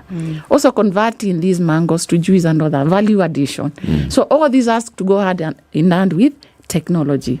And what we do and what we encourage is that because women are involved a lot in this, are they trained? Do they have the skills to understand the kind of technologies we are going to use? These technologies also meeting our needs, and also they taking care of also us, because as you also bring in a technology, you have to consider the needs of women. Don't bring a technology which is also going to affect them in terms of the way they physically they are and biologically they are.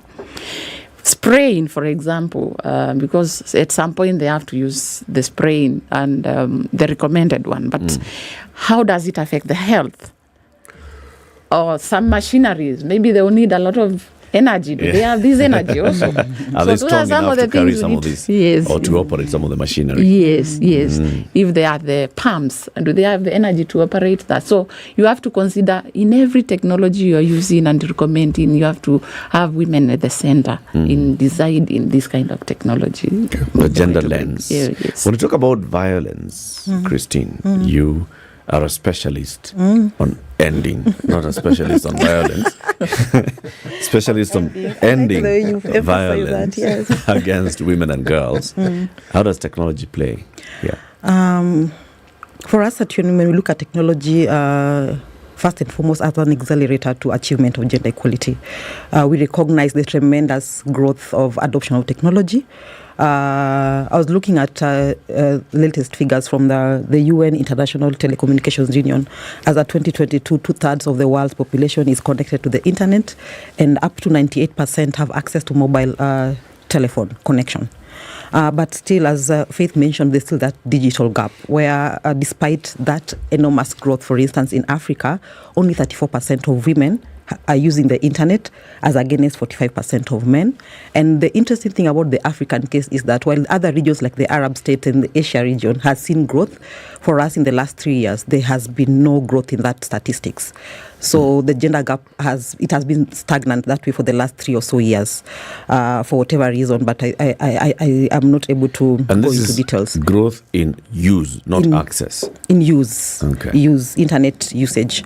And we do know per a UNESCO report that they were projecting that by 2050, about 75% of jobs are going to be digital. So if we are having that slow uptake, first of all, in Africa, and also the gap is still existing as it has in the last 3 years, what does it mean for the African woman in particular? It means by and large, they're going to be left out of these lucrative jobs. We have seen the opportunities that exist in the internet space. We are seeing the e-citizen services. Yes. So if only 34% of the African woman can access that, imagine a simple thing like applying for your ID, Huduma number, all those simple services we have there in the e-citizen.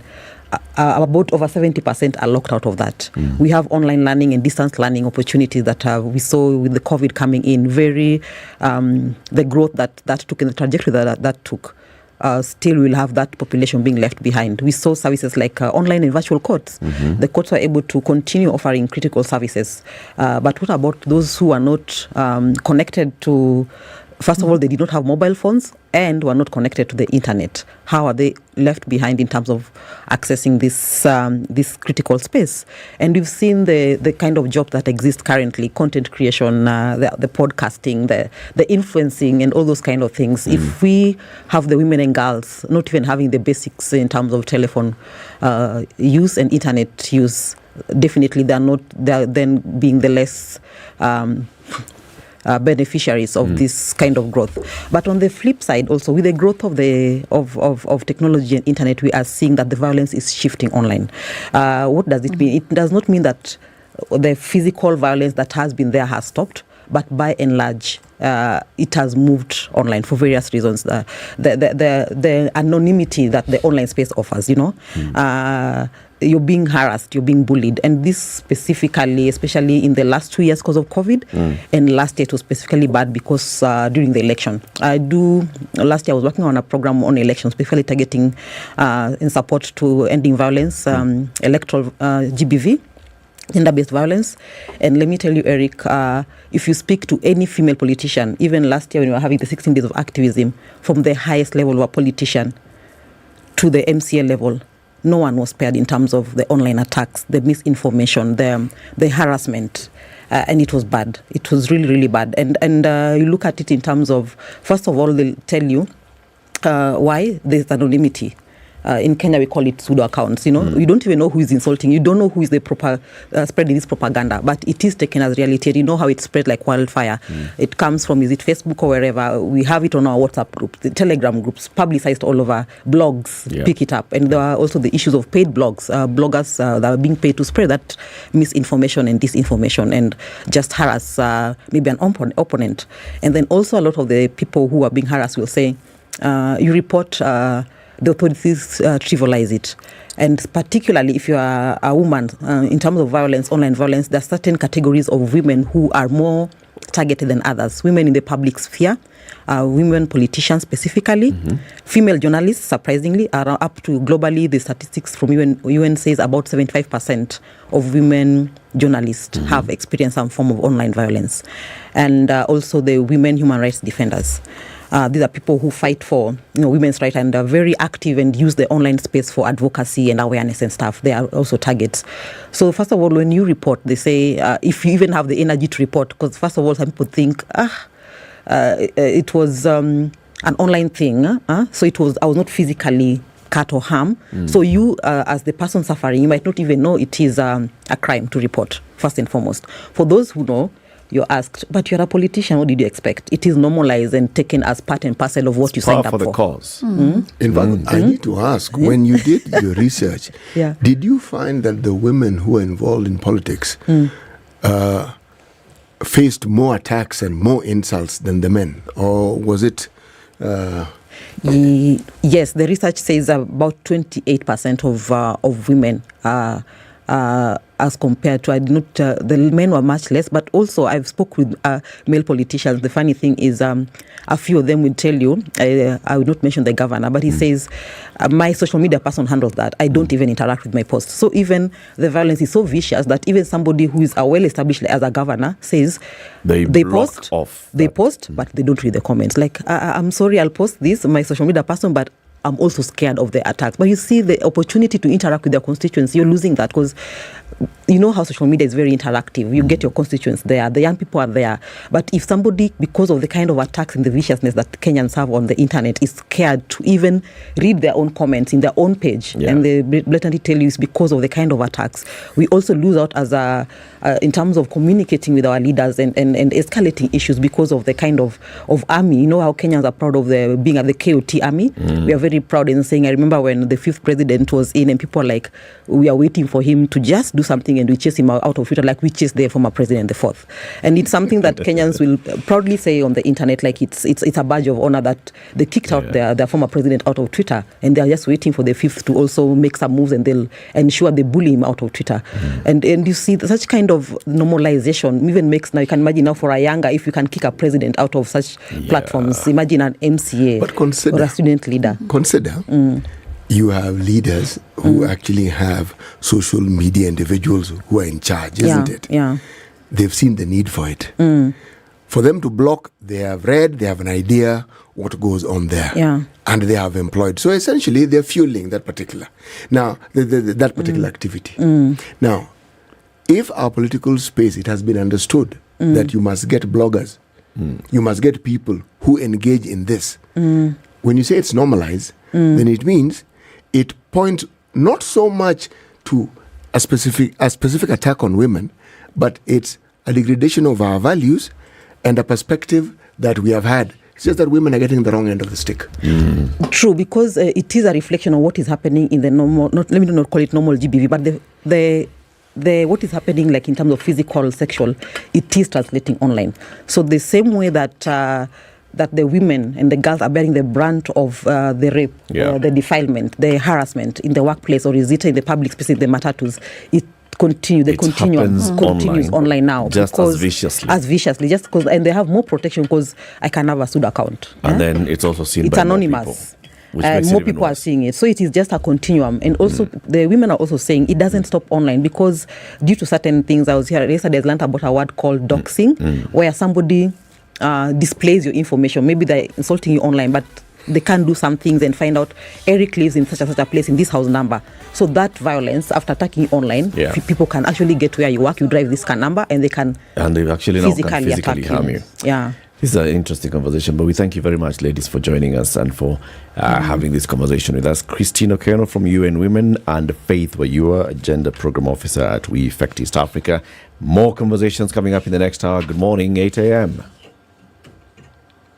The reinstatement of the university's VC Romanus Odhiambo. His return comes following the order of Education CS Ezekiel Mashogu, who also said that the graduation ceremony scheduled for this Saturday should proceed as earlier planned. Mashogu yesterday also decided to suspend the university council that decided that Odhiambo was not suitable to still remain in office. Transport operations were temporarily suspended on the Maua Mary Road when students and residents held a peaceful protest to officially welcome Odhiambo back shortly after Mashogu's announcement. Speaking during the procession, Odhiambo said he is pleased with the move while promising to continue improving the standards of the university.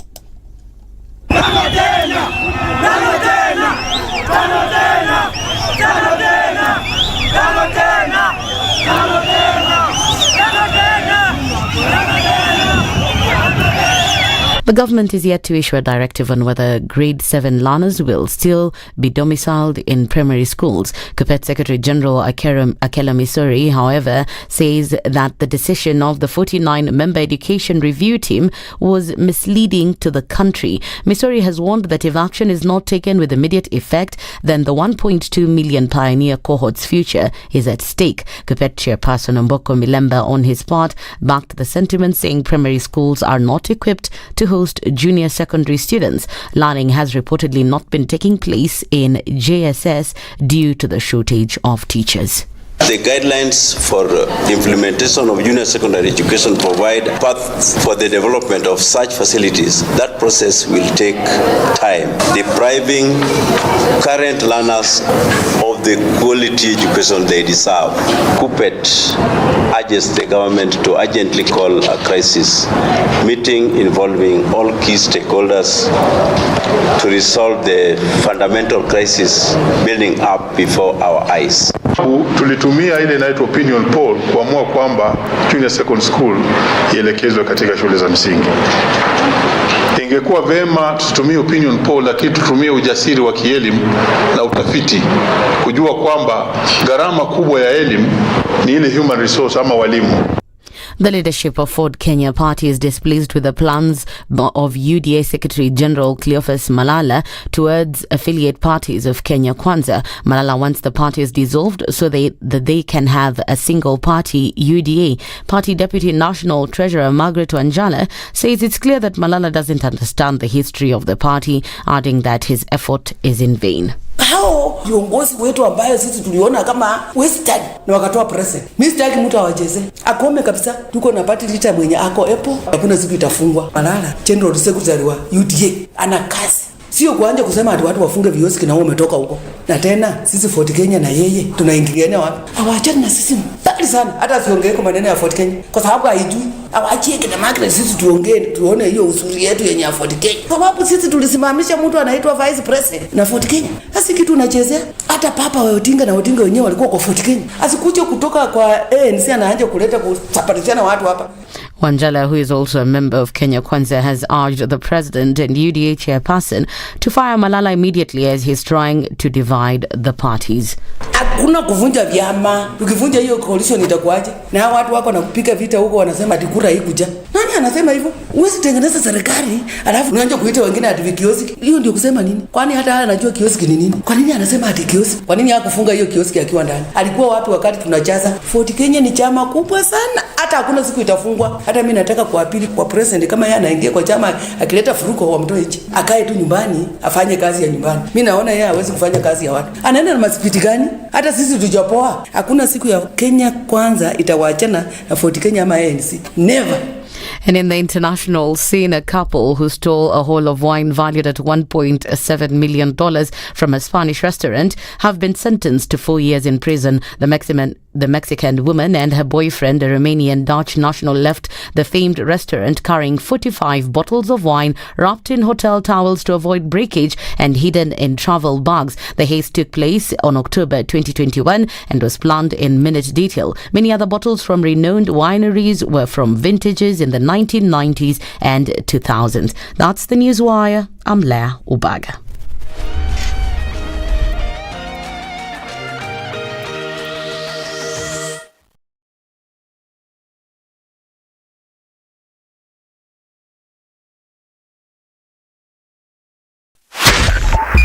.5 Spice FM, Kisumu.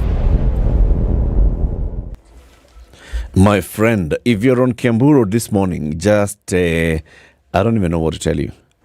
I don't know whether to tell you to be patient or to tell you to go back home, but well, just, it's okay. Just relax. It's not looking good, but it will improve, hopefully, because the thicker superhighway, the traffic that was starting from the Outer Ring Road junction has actually moved all the way to Utalii. That means that Kiambu Road will also open up, because you see, the problem is because those two roads are meeting at Muthaiga and ending at the Pangani Tunnel. It will improve. Uhuru Highway heading into town and coming out of town is busy at Bunyala Roundabout. The Langata Road issue is still continuing at Aerodrome as you get into Makadara.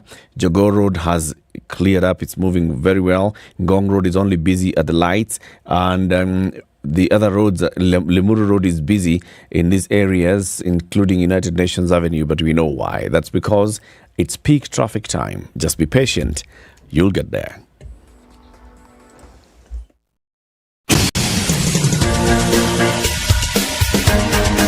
This is The Situation Room, the home of hard-hitting political commentary and penetrating insights about the state of the nation. This is a talk radio experience like no other. The Situation Room, a place for hard truths, debates, and elevated conversations. The Situation Room, witty, political, engaging, deep, controversial. In the room, we have C.T. Muga, researcher, academic, seasoned political observer, a fountain of wisdom in these politically uncertain times. Ndu Oko, Nigerian by birth, Kenyan by choice, communications expert, Pan-Africanist, a truth seeker and believer in people power, and Eric Latin, agent provocateur, the man in the chair, seasoned journalist, news hound, a man who believes in punching up, not down.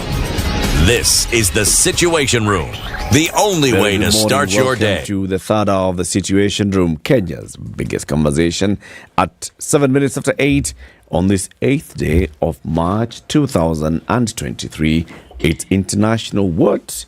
International Women's Day. We continue this conversation. Last hour we were talking to two ladies who were telling us the work that they do at UN Women and We Effect. Now we want to talk about the celebrating the power of feminist movements, online and offline.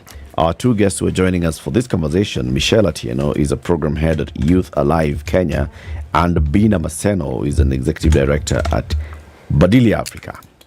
Good morning, ladies. Good morning, Eric. Happy International Women's Day. Happy International Women's Day. Yes. Karibuni sana. Yes, Bina, you are familiar because you are Miss President finalists. Yes. We saw you on our TVs. I saw you one-on-one. I shook your hand. Yes. But on that day, you were nervous. So I think it's natural to be anxious sometimes, but it was a good race. I continue to thank Kenyans who voted, 34,000 votes. I don't take them for granted. And as always, after every campaign, it's down to work. Yes. So now you're down to work. Yes, now I'm down to work, both at the organizational level and at Miss President level. You'll tell us all the work that you do. Yes. And Michelle as well, you'll tell us about Youth Alive Kenya. Okay. And of course, both of you will tell us who a feminist is. But to welcome you to the show, listen to CT. He has the day's proverb. Our proverbs for the whole of this week come from the country of Rwanda. Did you know that Rwanda has a prime minister? Do you have any idea what the prime minister's name is? I suspect you don't, so I'll tell you. Edward Girente. That's the prime minister of Rwanda. Okay. All right. Do you know how many languages are spoken in Rwanda officially? Kenya, Rwanda, and English at least. That's good. That's good too. I'd probably, stick to two as well. I'm always looking at the Hutus and the Tutsis. So that's Kenya, Rwanda. Yeah. English you've spoken. What else? I'd be curious to know. Okay. Yes. What would you say if I told you they also speak Kiswahili?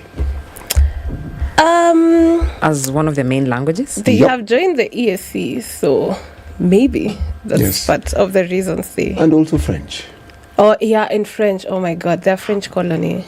French. Actually, they were a colony of Belgium.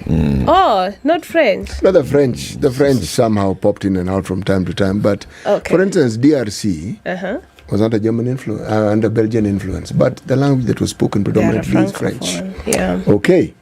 The proverb for today is, the guest is always a prisoner of the host. That's the proverb. Are you sending a message? Underline proverb. Okay. Yes. Okay. Underline proverb from Rwanda. Okay. Not from the Situation Room. Okay. Okay. The guest is always Prisoner of the host. Yeah, what do you think they meant? But also underline the person sharing the proverb that is also the host. Please underline it in red. And if you don't have red, green. In bold as well. Yes. As long as it's a different color. Michelle, what do you think they meant? I think it's along the same lines for if you go to Rome, do what Romans do. You conform to what the general environment of the place you are at conforms to. Yeah. Good way to look at it. Yeah. Would you say the same thing, Bina?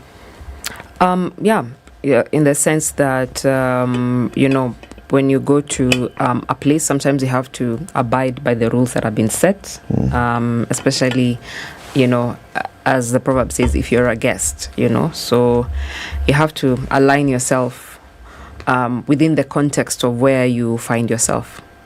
You're right. Yes. Good way to look at it. Now let's start the conversation. Starting from the very beginning, we are celebrating the power of feminist movements, online and offline. Definitions. Who's a feminist, Michelle?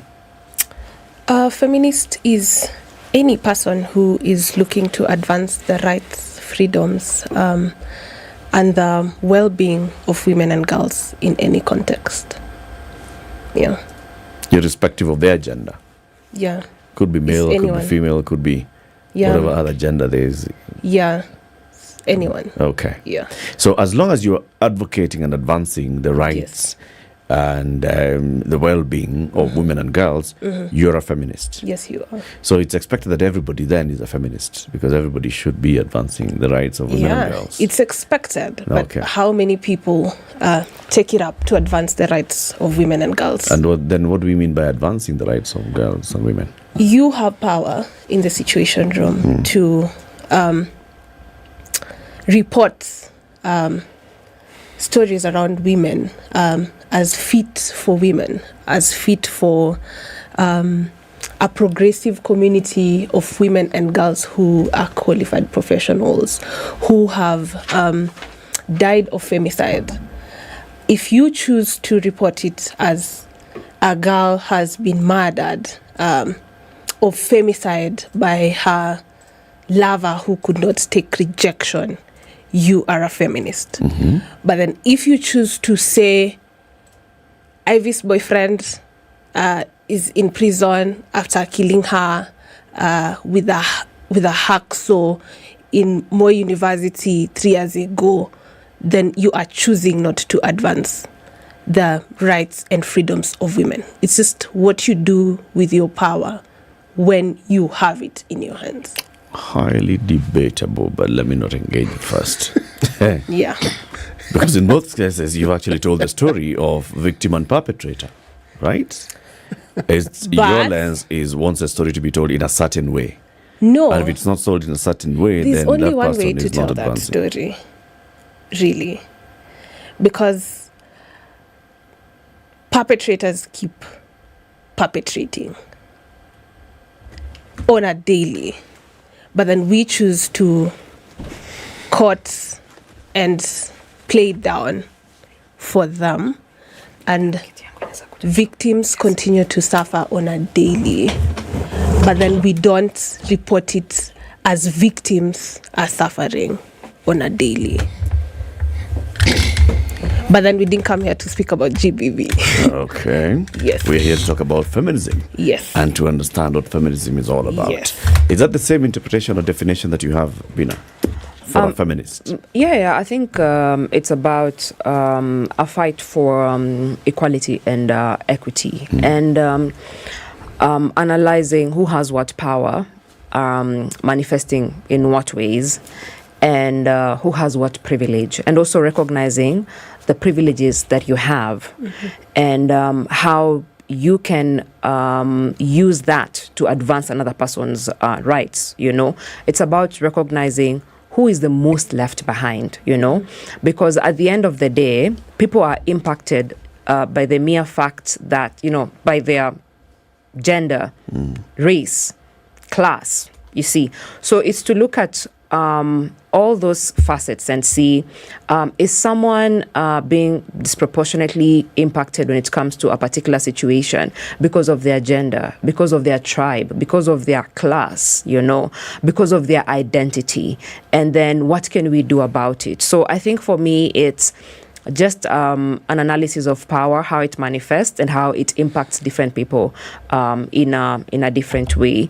And maybe to just weigh in just real quick in terms of the conversation you're about to disagree with is, I think for me, I would look at it in terms of framing. Right? Framing in how we also tell stories. If at all we have to, just go that way. Framing in how we tell stories. I'm pretty sure you recall when during COVID-19, when we had a spike in teen pregnancies. And what was the framing of the stories? 4,000 teenagers. 4,000 teenagers in Kilifi. You're talking about at the coast. You're talking about 3,000 teenagers. Have been impregnated. First of all, that's a crime. That is rape. When it comes to sex with someone who's below 18 years of age and they haven't given consent, it is rape. But then what happens when we frame a story and say 4,000 teenage pregnancies, as opposed to perhaps saying 4,000 perpetrators? Because if you're actually with someone below 18, that is actually rape.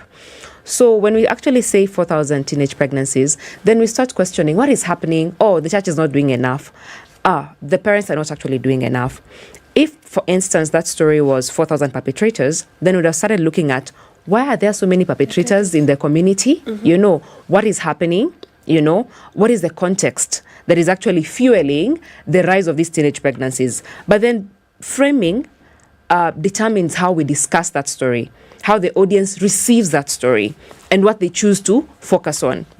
It's like sometimes when you see in a murder case, right? Yeah. Like the guy who hacked the student, the lady was a student who traveled all the way from Thika, I think, to, is it Moi? Yeah. You remember that particular story? The case is still alive in you court, remember? So, yep. But also, if you look at the follow-up story saying that guy, he was a teetotaler. So when you start humanizing the perpetrator, does it mean that a perpetrator has a particular look? Does it mean that, let's say, you cannot be a Christian or this cannot even happen in church, So when you start saying, oh, he used to spend his time doing this, he's a teetotaler, is it only guys who drink who can actually commit a crime? So I think it's to recognize how sometimes framing and language can affect how we receive a story and how we react to that particular story. Yes. It's interesting. A lot of debate, but I'll let it pass. Please. Uh-huh. The when you talk about feminism, what really are we discussing? Are we talking about a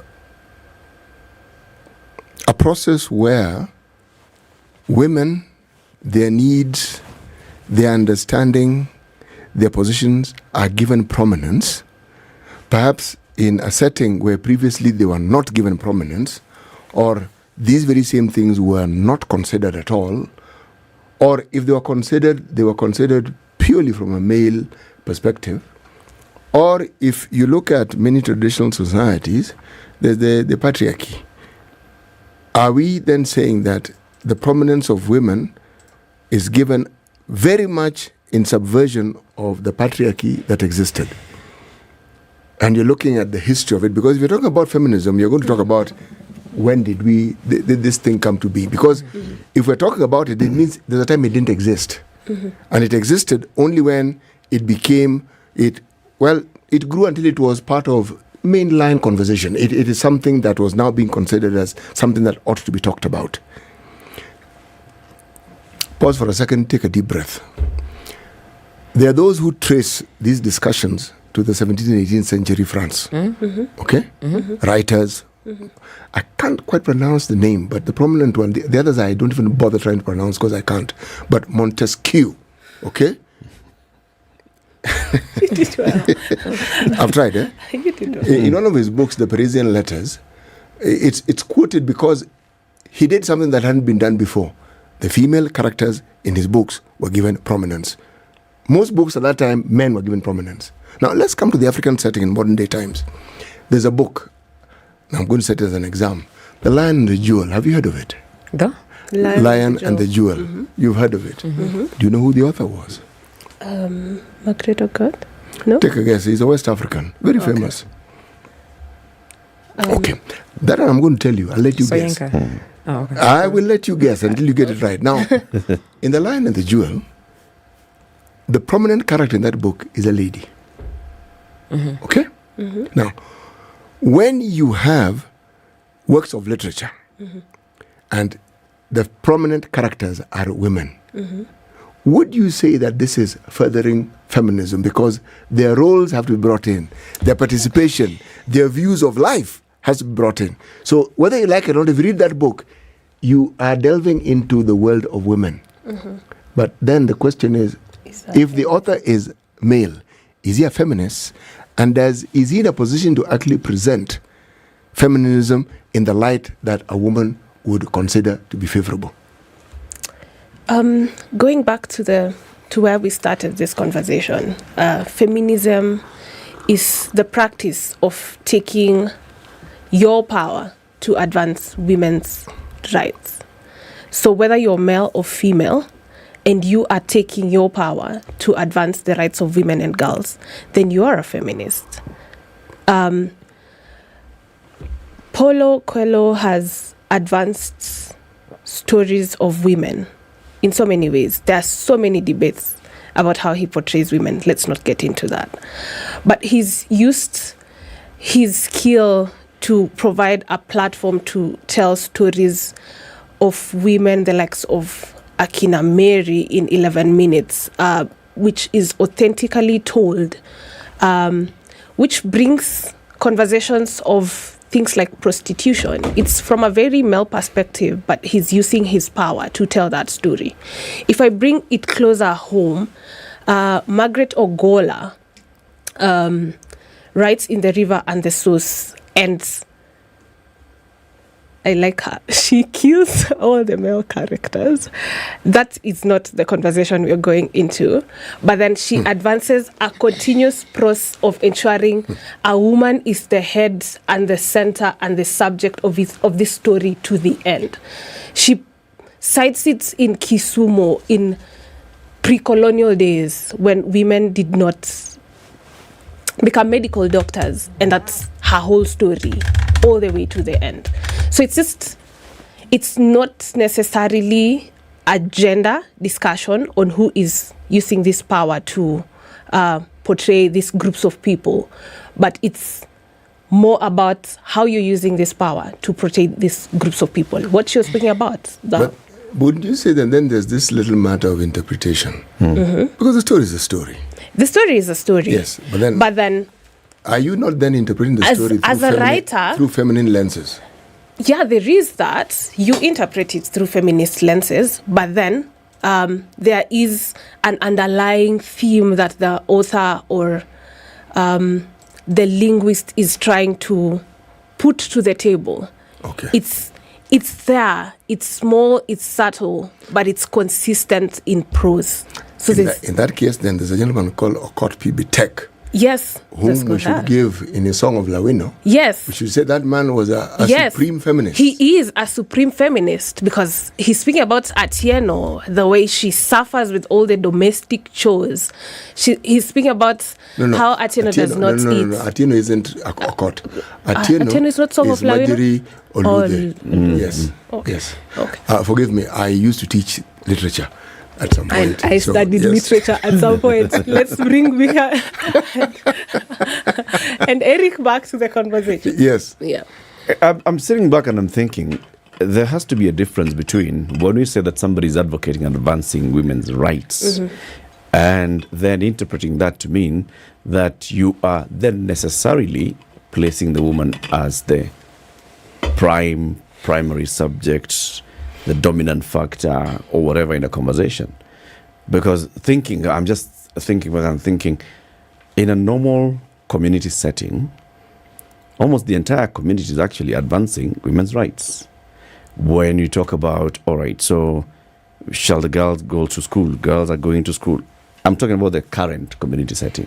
Girls are going to school just as well as much as boys are going to school.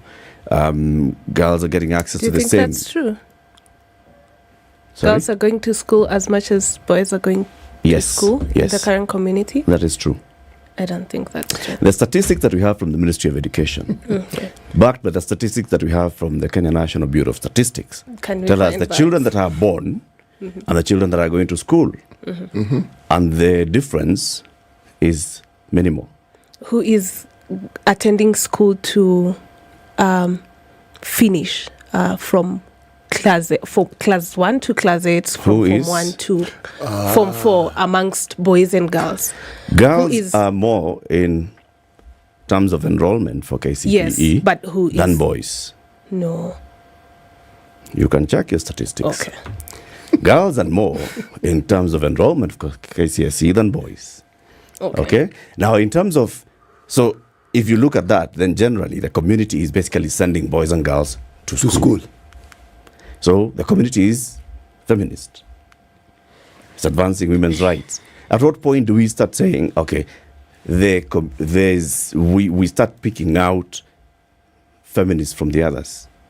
Sounds to me that a feminist is a normal. It's a conversation. Again, as you correctly put it, the framing of it. You see, our understanding is very much based on the framing of it. Let me ask a question that we asked the guests who just left before you.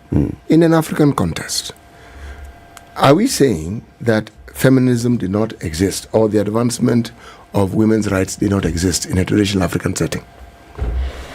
I think, so let me just weigh in and say that, so I'll just combine the conversation earlier and what you're asking in terms of advancing women's rights, and say that when it comes to the struggle for equality and equity, right? Again, we're looking at who's the most left behind. So let me give examples. And I like that Eric loves numbers, because maybe, numbers don't lie. So let's look at our politics, because I think that is where we have the most debate, when it comes to even, women running for political office. We always have debates about even nominations, right? We've come a long way. And I know even this particular year, we were celebrating an increase in women who are now elected and are leaders in the political space. But if you look at the number of women and men who ran for office vis-a-vis the ones who are elected, you still see where the gap still lies, even in terms of us achieving the 2/3 gender rule, right? Yeah. Last year, we had 16,100 candidates on the ballot. 16,100 candidates on the ballot. Of the 16,100 candidates on the ballot, 14,000 were men. 14,000 were men. And not even 2,000 were women on the ballot. This is just 2022 general election. So we're not even having enough women run for political office. And if we're not even having enough women running for political office, it means you won't even have enough women being elected to even meet the threshold that we're talking about and that we keep on debating about, right?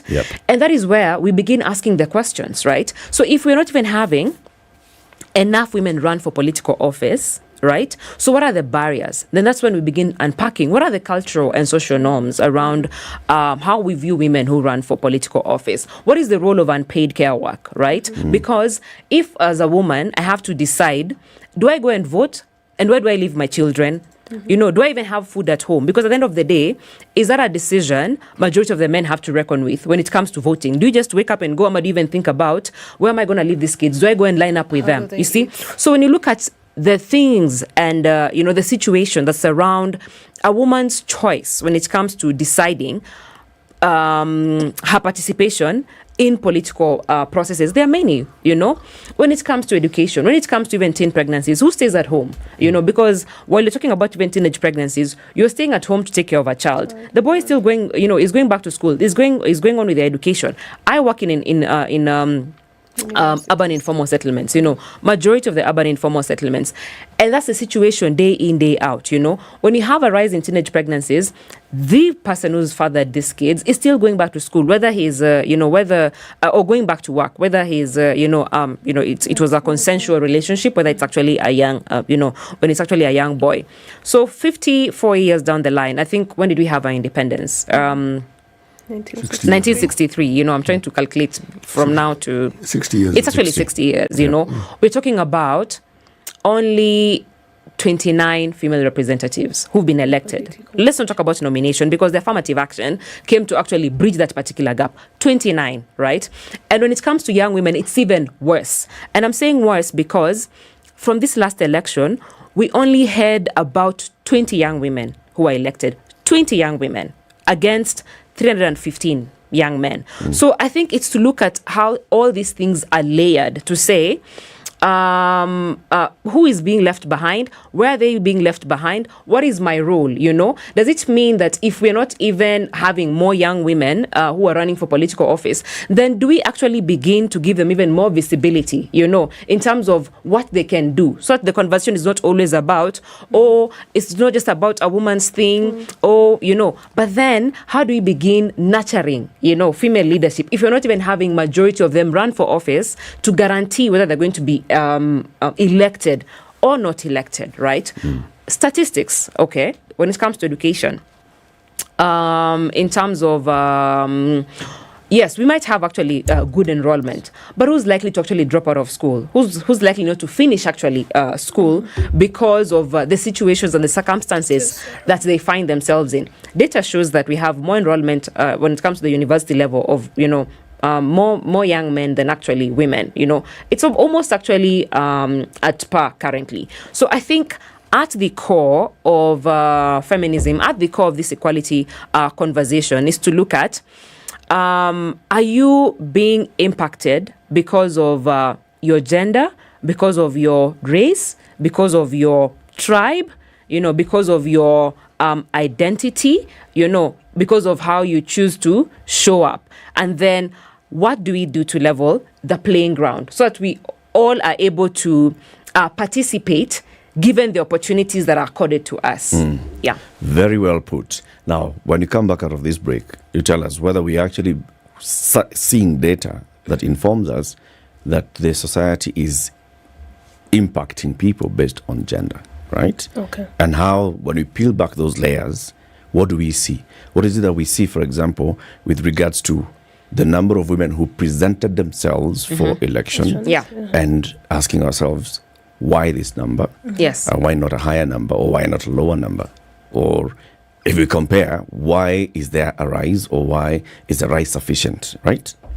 Good conversation to have. We have our guest in the studio this morning.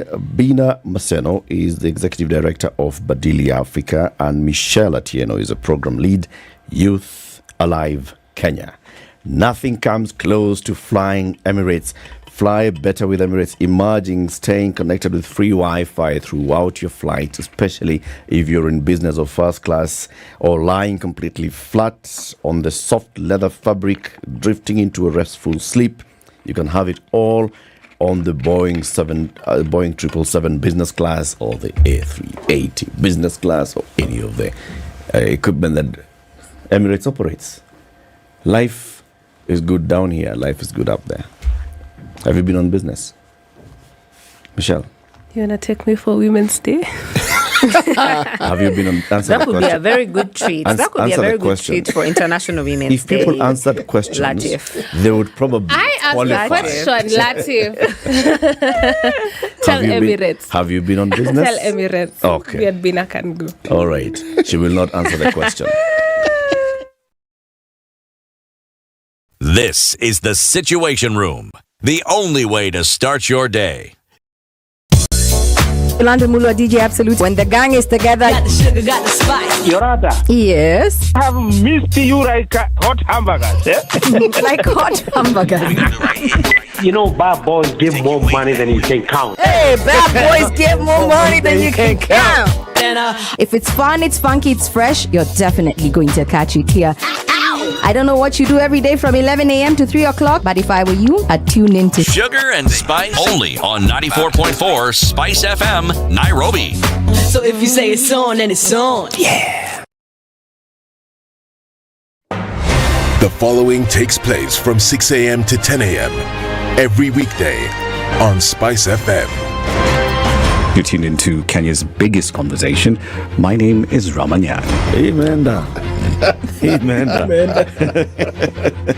So 1 hour is over? Yeah. Oh, yeah. Okay. It gets over Can you imagine in 20 minutes. what the big boys have also done? I'm very proud of myself. When you understand about partnership in politics, it's like the way marriage is these days. When you're looking for a wife, you're like, oh, you know, maybe you can help me pay for fees as I pay for the rent. Why should you have a lioness living in your bedroom? I have to tell you a story. I went for a prayer meeting, which was called for the spouses of candidates for senators and governors. And when I got to the gate, the lady who was the secretary, she refused to. She's telling me, no. Leo tunataka wa mama. Leo ni wa mama. I'm telling her, no. She said, no, sio siku yenu. And I thought, there's a problem here, you know. All right, let's take a look at the weather forecast. What's happening across the country? Nairobi is sunny at 19 presently. The temperatures are going to rise to 29. Mombasa, mostly sunny day at 32. Malindi, sunny day at 31. Kakamega, sunny day at 29. Nyeri, sunny at 28. Nakuru, sunny at 30. Kisumu, sunny at 33. And Dar es Salaam, our neighbors, partly sunny at 32. Kampala, sunny at 29. Lagos, mostly clear skies at 33. Kinshasa, cloudy at 30. Johannesburg, sunny at 26. London is still snowing. A lot of ice. Temperatures are rising. Now it's 2 degrees. It'll hit a maximum of 3 degrees later in the day. New York currently at 0 degrees. They'll wake up to 9 degrees and then drop down to 0. And Paris, mostly cloudy, yellow, very windy day. 14 degrees are the highs. Beijing, sunny at 19.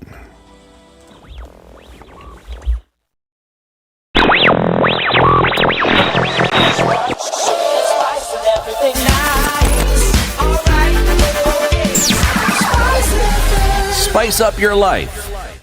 Told you the situation on Kiambu Road was going to improve. Yes, it's improving, so it's much, much better. The only issue now is around Ridgeways, probably because of the cops there still trying to control traffic and open it up. But as you approach the Thika Superhighway junction, it's clear. Thika Superhighway itself is still slow, but then you get to Pangani Underpass and you move. Langata Road, as you get to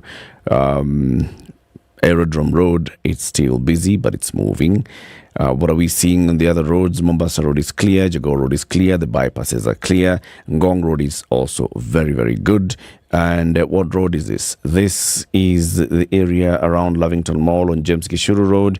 As you approach Wayakiwe, it's busy, but it's also moving.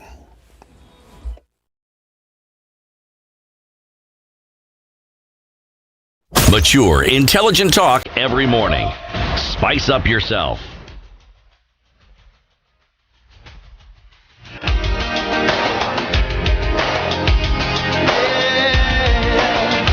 Mornings done right. 94.4 Spice FM, Nairobi.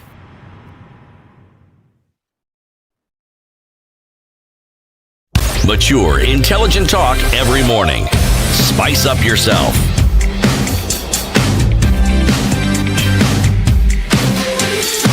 All right, it's Mornings done right. Who are in the studio, Michelle Atieno and Bina Maseno. We're talking about celebrating feminist movements online and offline. How do we actually identify these movements? Is it people who come together and then they say we are specifically pursuing the agenda of promoting women's rights? Or is it people who are individually just promoting women's rights and then you can actually group them based on where they are? How do you define this, Michelle? It's a mix of both, I can say. Feminist movements, especially online, are easy to tell. Women rights organizations, groups of people that are in a community that identify as activists or feminist. Offline, you can see her with a t-shirt written Feminist. I don't know if you've seen those. So movements in Kenya include groups of people that did My Dress, My Choice. I don't know if you remember that movement. Yep. I think it's a little bit of both. In communities, the name comes with a lot, but there is outright individuals or communities that identify as feminists. There are some who do works of feminism but do not actually take up the name for personal choices. But then there's one in Mathare right now. So it's a little bit of both. Okay. Yeah. Using, for example, your own organization, Youth Alive Kenya, what do you do? What does the organization do? So Youth Alive Kenya is a youth-led for youth organization that advances governance and leadership for young people. We advance capacity building in economic empowerment and livelihoods. And then we do social well-being and gender equity. And that's where the feminist movement lies in Youth Alive. So we work with community-based organizations across 12 counties right now. Through CBOs, we teach young people to take their power back in urgency, to create employment for themselves, to create sustainable communities where they stay, and advance advocacy and capacity building through the three thematic areas I've mentioned: economic empowerment and livelihoods, social well-being, and gender. Even if you took any of those pillars, wouldn't that be still feminism? It would. And economic empowerment without necessarily inserting the word gender. Gender is that not feminism?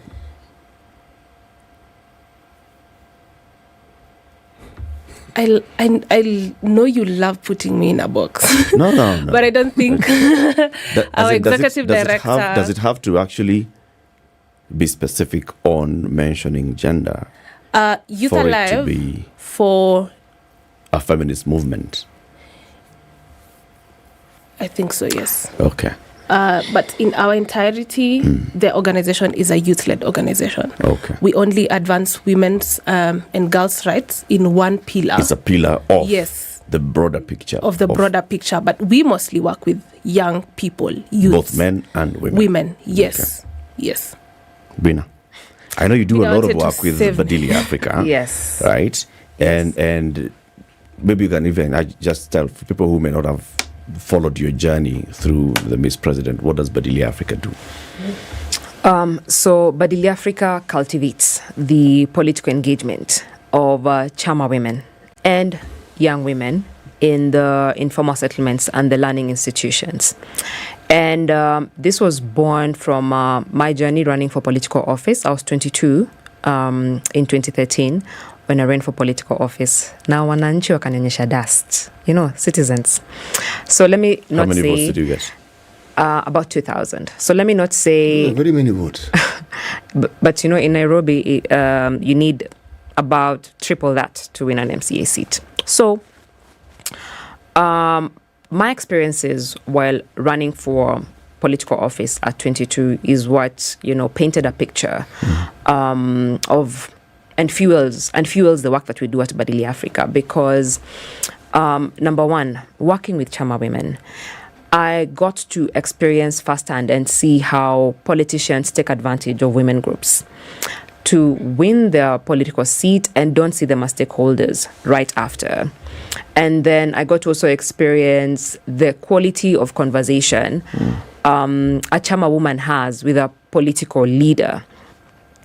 And also got to experience firsthand how even in political rallies, you barely see young women in political rallies, You barely see young women in political party conversations, And, sometimes I'd even invite my own friends to come to political rallies and their responses in terms of, spendi siasa, what am I going to tell my parent? I'm going to be trolled if someone sees my photos online, And also, this is not only, offline, but also... in the online space when it comes to people who have bold conversations about political participation. Rarely will you even see young women having bold conversations online about political issues in this particular country. A study was actually done that showed the most disenfranchised lot when it comes to political participation is actually young women between 18 and 25 who prefer to engage with any other topic apart from politics. And you can even see, sometimes I even follow some political bloggers and look at their comments. And I barely even see women, let alone young women, commenting on those particular comments. You see what I mean? But I'm always very curious in terms of just analyzing how we participate online. But it could also be the fact that when it comes to cyberbullying, when it comes to cyber violence, when it comes to online trolling, women and girls bear the brunt of it. And this is research and data that backs that up. When it comes to, the World Wide Web has data on that. Just pause a little bit. Sorry. And explain this to me. I want to understand. Yes. When you say they bear the brunt of it, what do you mean? When I say they bear the brunt of it, I mean data shows that women and girls are 27 times more likely to be trolled online than men. Being bullied online, being insulted online to an extent where you actually quit social media platforms, or you quit that particular platform, or you even delete your account because of being bullied, being insulted online. So that's what I mean in terms of being trolled online. And in fact, during the period for COVID-19, Plan International did release a research that showed that younger women were actually deleting their accounts because COVID-19 actually moved most aspects of our lives online. When it comes to working, when it comes to even doing your business, when it comes to studying, people now began having, their people began learning through Zoom, through whether it's WhatsApp, Zoom, and any other platform, whether it's Teams, you see. So when it comes to that, in terms of the digital platform and leveraging the digital platform to actually make your voice heard, and the cost of that. And we've even seen even our local female politicians being trolled in the social media spaces. And you see, the thing is, so let me not even call out names because it might be controversial. So you did see, remember when one of the presidential candidates or hopefuls, when his image actually made it to the online spaces. You remember, right? And you remember the conversation around his nude images making it to the social media space vis-a-vis the young woman who was with him, right? And I remember reading those comments and wondering, surely, the conversation about him was like, Allah, this person actually, bado ako na nguvu. Na at his age, bado ako na nguvu. That was the conversation about him. But the lady was trolled on the social media spaces. So, same images. But the lady was trolled out of the social media spaces. Remember COVID-19, patient number 0. You remember patient number 0? What happened after, that media interview that he did with the Ministry of Health? Kidogo, we saw we saw her nude photos in the online space, and actually she deleted her accounts, literally.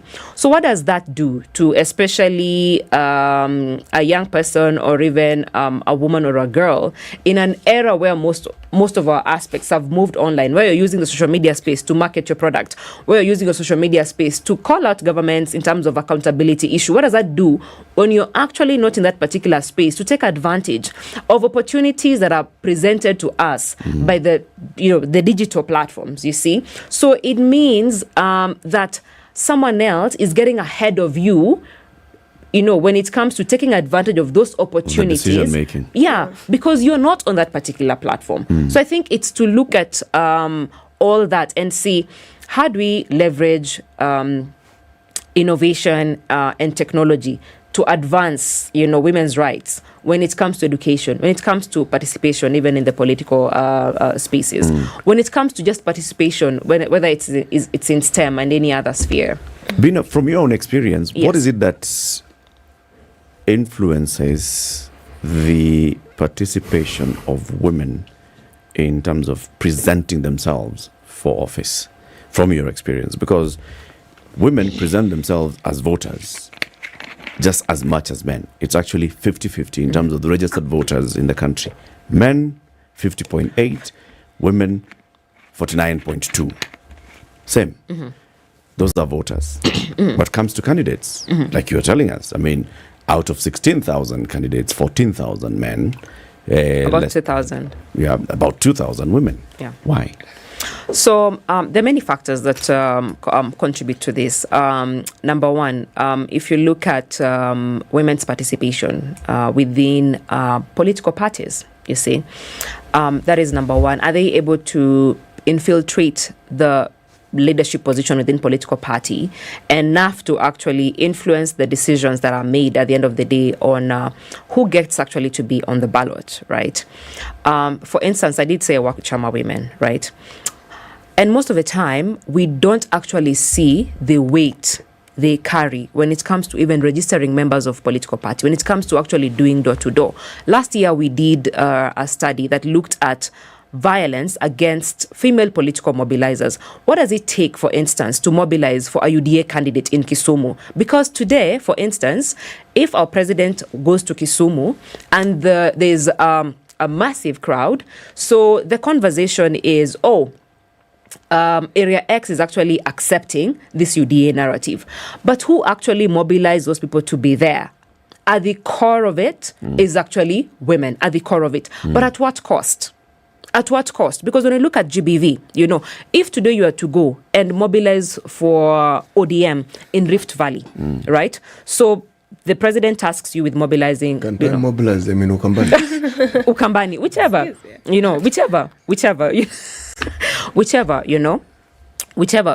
space. So sometimes there are people who are not seen in the realm of how we look at things, right? So we looked at women who sometimes are even... So they are able to successfully mobilize people for rallies. Yes. Despite everything else that they are going through. Yes. So they're able to mobilize people to actually turn up. Yeah. But it comes at a very big cost. But they continuously do it. Yeah. They continuously do it. And that they put themselves out there to mobilize. Yes. Why can't they do the same to present themselves for election? And that is the dynamic we're trying to change at the community level because, like I said, when we work with Chama women, is to look at even the quality of conversation you're having with a leader, in terms of someone comes and says, just give me your women because you're in like 5 groups. Just nipatie tu mama wako, let me mobilize, they vote for me.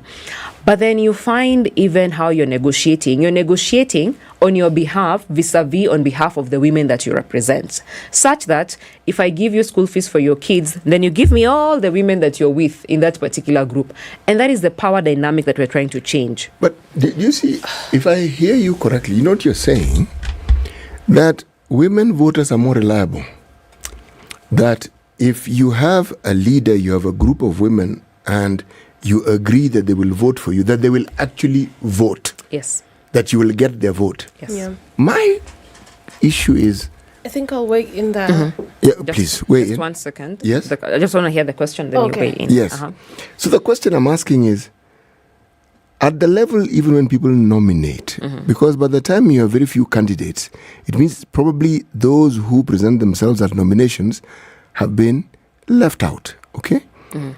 Women who participate in this process, why don't they mobilize for other women? Because if we go with the argument that they are a reliable voting bloc, why does that reliability reflect then on women candidates who actually present themselves for election?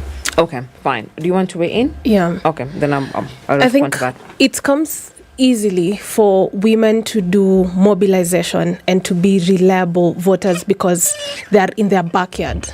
It's a comfort place to them. It's within their chama. They go to these chamas with their children sometimes. When they're at the chamas, they have all the women's children playing at the back there. All of them have their eyes on the children.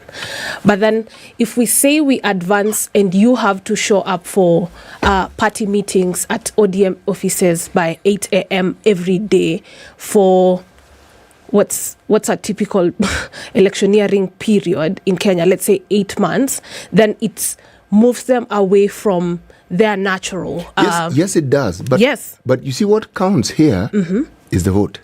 Is the vote. And what counts is the mobilizing of these voters so that they can vote. But then at what cost? At what cost? If, let's say, our Chama says we are bringing one strong woman who is the strongest candidate who can get all the votes for all women in all chamas in, let's say, Makadara constituency. Okay, this means that this woman is going to, quote unquote, sideline their families because they're not going to be part and parcel of their day-to-day life because they're taking part in political processes on a daily. You are absolutely right. Yes. Then who is willing to comfortably put these things that are said to be important for women on the line? The leadership who do that are not 100. It's just 1 or 2 or 3 or maybe 10 leaders. But their followers don't do that. They do it on behalf of their followers.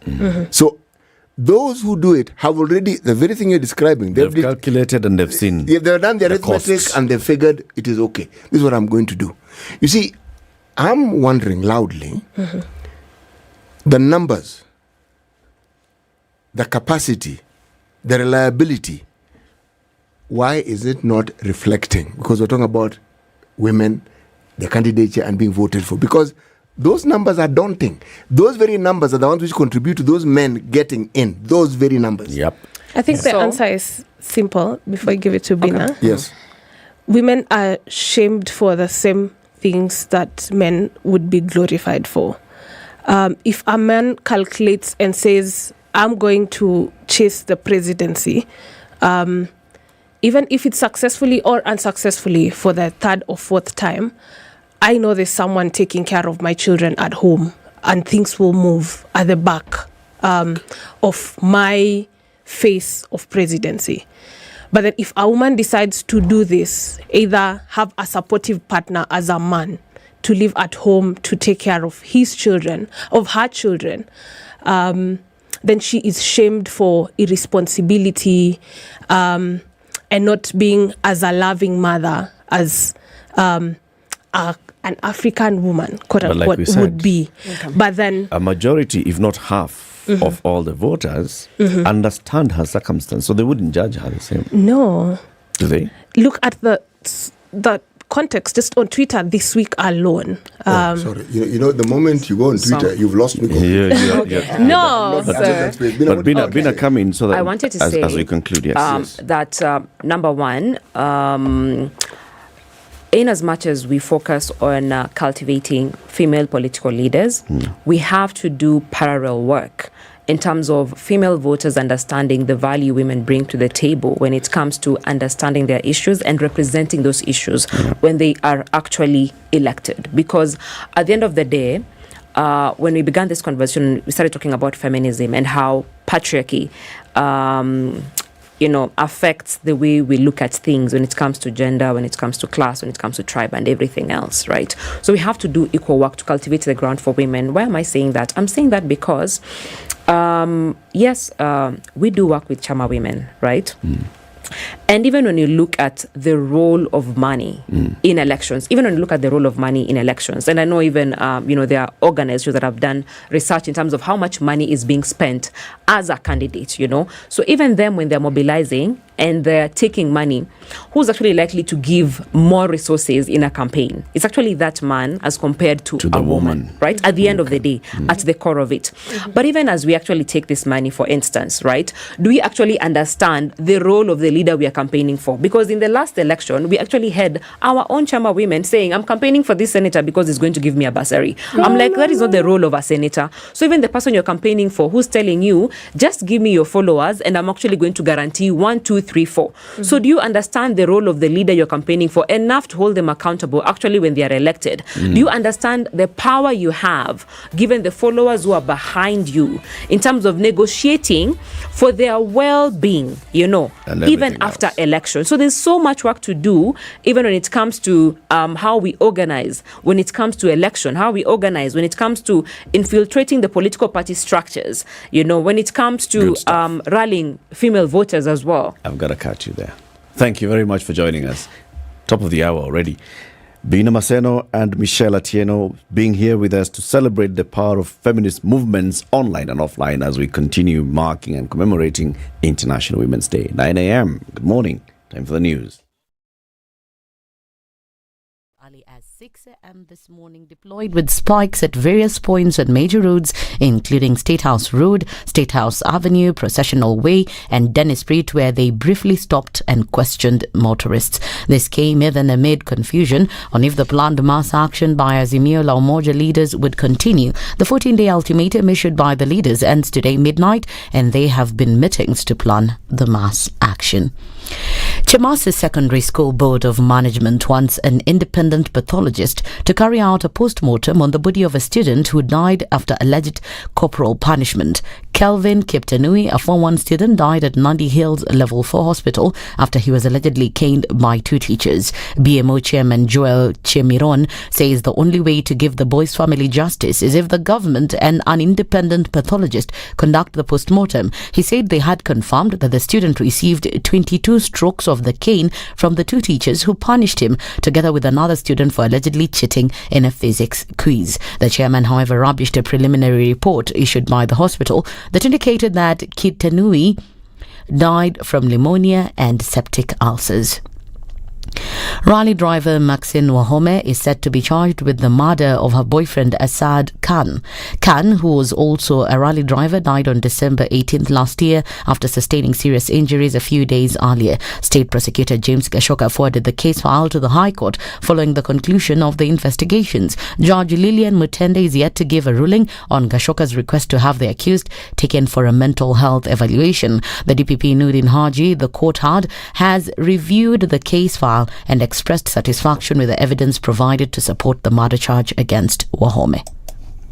The prosecutor has indicated that the DPP has now made a decision to charge the respondent with the offense of the murder, and he has further informed the court that the respondent is required before the High Court virtually for directions by the High Court judge.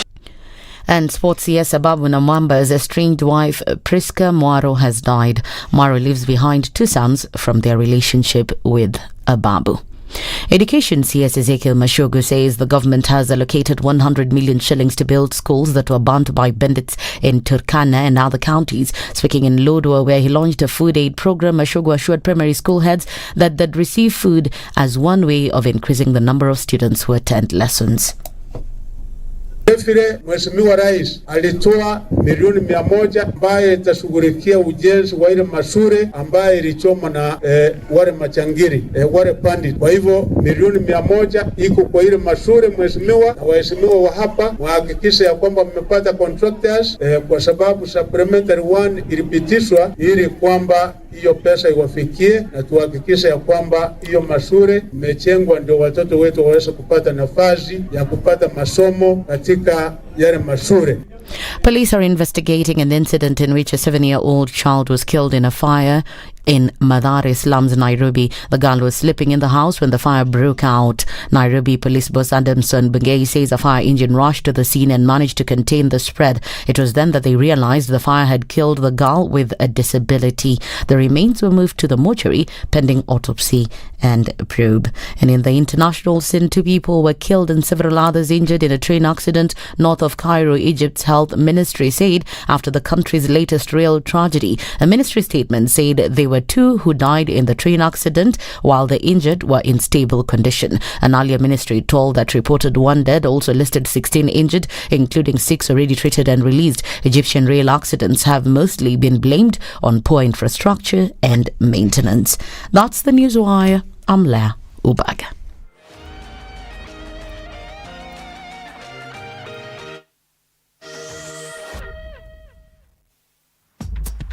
Traffic on Vibes Radio. Good morning, my neighbors. Good morning to you. Yes. Good morning. And I know 94.4 Spice FM, Nairobi. You're having a good blast wherever you are. Great music coming up in just a bit. You're chilling with me, Brian Aseli. And of course, an update on what's happening in the roads of Nairobi. Slight build up towards Nyeri roundabout. When you're impeached, you're impeached. When you're sentenced, you're sentenced. Madam Chief Justice. Until the sentence is set aside. Ukibeba vitu kwa roho utakufa. If you carry things in your heart, you will die. You've had the luxury of living for 50 years and you cannot still explain yourself. Surely. Oh my God. The reason for which you went to school and then gathered experience, that reason must be paid for. Oh, right. Oh, okay. This level. Shape up or ship out. Levels don't change. No. It's about shipping out. You know my business partner here. Shipping out. Are we talking about the sheep in the bathtub? Or the sheep man? One of Talabu used to tell us a story of they were in school and they've been told to write composition about a sheep. His classmate raised a hand. Teacher, are you talking about the sheep or sheep goat? 3, 2. Everybody, welcome to Kenya's biggest conversation. Heri Latifa, Muga, Madam Du, nimesalamia wote sana. Tumepokea salamu, asante sana. Hapa Garissa today the weather is very good, only that baridi inatupeleka mbio sana. Sasa baridi ni degree ngapi hapa? Hata sijui lakini madam tunakauka sana. If you want to follow the money trail, you've got to think like a thief to be able to catch that thief. A slap from a friend is better than a kiss from an enemy. You remember the kiss of Judas Iscariot? Yes. He's the one that imetuweka kwa hii mashida yote na mataabu kwa sababu of that kiss. Yet the slap of Jesus Christ when he slapped those guys wenye walikuwa wanauza mboga ndani ya kanisa took them to heaven. The Situation Room, Kenya's biggest conversation. What's happening on the roads? It's getting clearer because it's already past the peak traffic hour. The thicker superhighway situation that was there in the morning is still. So because the cops are now clearing traffic on Kiambu Road, they've had to sort of delay traffic on thicker superhighway. So that whole mix match is what is causing an issue on thicker superhighway. If you're stuck somewhere behind Utali all the way into Survey coming towards town, just be patient. Also, if you're stuck around Muthaiga Club getting onto the highway, also be patient. It's going to be moving. The situation at around from Museum Hill heading in towards town, towards University Way Junction, on both sides is not looking so good, but it's going to be moving shortly. Also, the same issue as you approach Nyayo Stadium roundabout at Lusaka, or as you approach Bunyala roundabout from Aerodrome, that is also slow. If there's anything major that we ought to talk about, please let us know. We will talk about it. Tag us on Twitter at SpiceFM KE.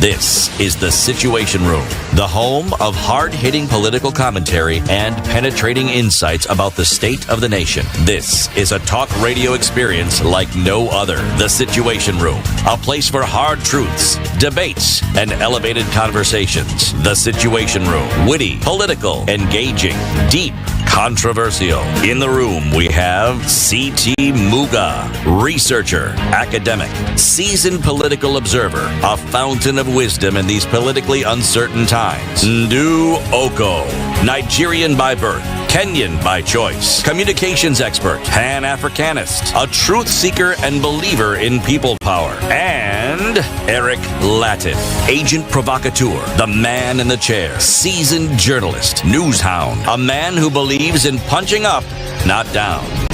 This is The Situation Room, the only way to start your... Happy International Women's Day. If you're just joining us, if you've been with us since morning, that's the conversation we've been having. At 7, at 8, it's about International Women's Day. We want to switch over our conversation. We'll be talking to a friend of ours who tunes in every morning from Germany. He is now in the country, traveled through the day, arrived at night, slept at the gate, and is now in the studio. George Taita, he's our guest. Good morning, George. Good morning, sir. Karibu sana. Asante sana. In your studio. Yeah. What you've been watching on YouTube? I thought it was just a fake wall. You thought it was a fake wall? Yeah. Yeah, you see it. It's a proper one. Yeah, these are proper. Eh? Naona iko spiced. And George has come with security. It so happens that the police spokesperson, Dr. Esila Onyango, has also been in the building. Karibu sana. Thank you so much, Latif. Thank you very much Thank you for having me. passing by to come and say hi. Thank you, my pleasure. And of course, we've been sending our invitations. You know that you're here. Yes. But your invitation in hard copy. Yes. No stamp received. Yeah. Proper serikali. Asante. All right. Yeah, Happy International Women's Day. Thank you so much, and thanks for that. And also for me to wish colleagues in the National Police Service, the female officers, and around the world a happy International Women's Day. Thank you. Let me just throw a quick one at you. Yes. How many women do we have serving the National Police Service? We are many.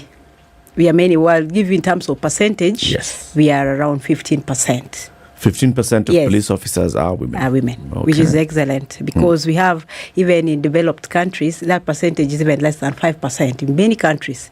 So we are doing very well, and with the affirmative action that the government has in the public service, that 30% of the positions should know the gender two-third rules. For it works for us because in promotion, recruitment, deployment, normally we target 30% of the slots for women. So if you look at our statistic for the last 5 or 6 years, we are between 15 to 16%, which is very good. That's a very good number. Yes. If you look at now in terms of rank, yes, the higher ranks, let's say from Yeah. Commissioner of Police Yes. going up. Yeah, where I Commissioner of am. Police is level of county commissioner, is it? Yes.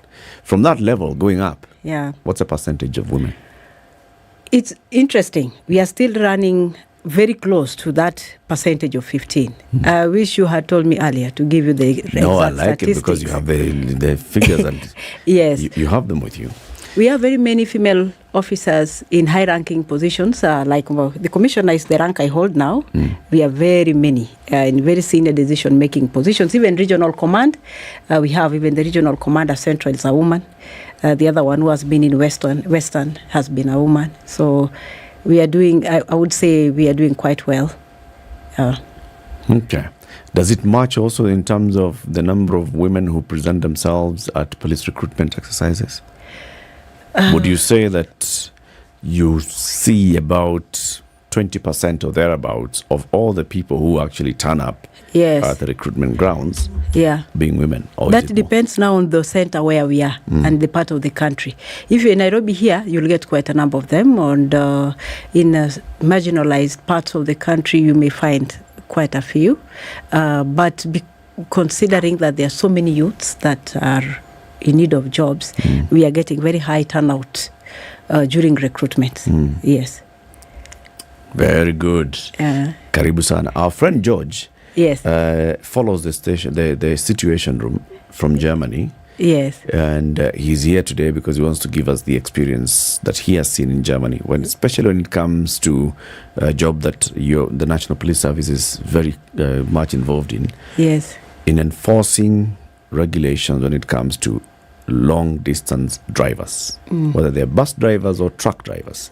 How much rest they get, Yes. what kind of rest places they get, how many hours they drive, whether they have somebody who is, an assistant driver who will take over at certain routes and such, right? That's why George is here to tell us all those things. Now, give him your experience in terms of, the overall, from what we see in our behavior on our roads, the issue of traffic police officers and what they report in terms of the long distance drivers, whether they're bus, matatu, or truck drivers. Do we have proper resting hours?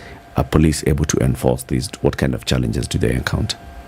I would first of all welcome George to Kenya. Thank you. Welcome home.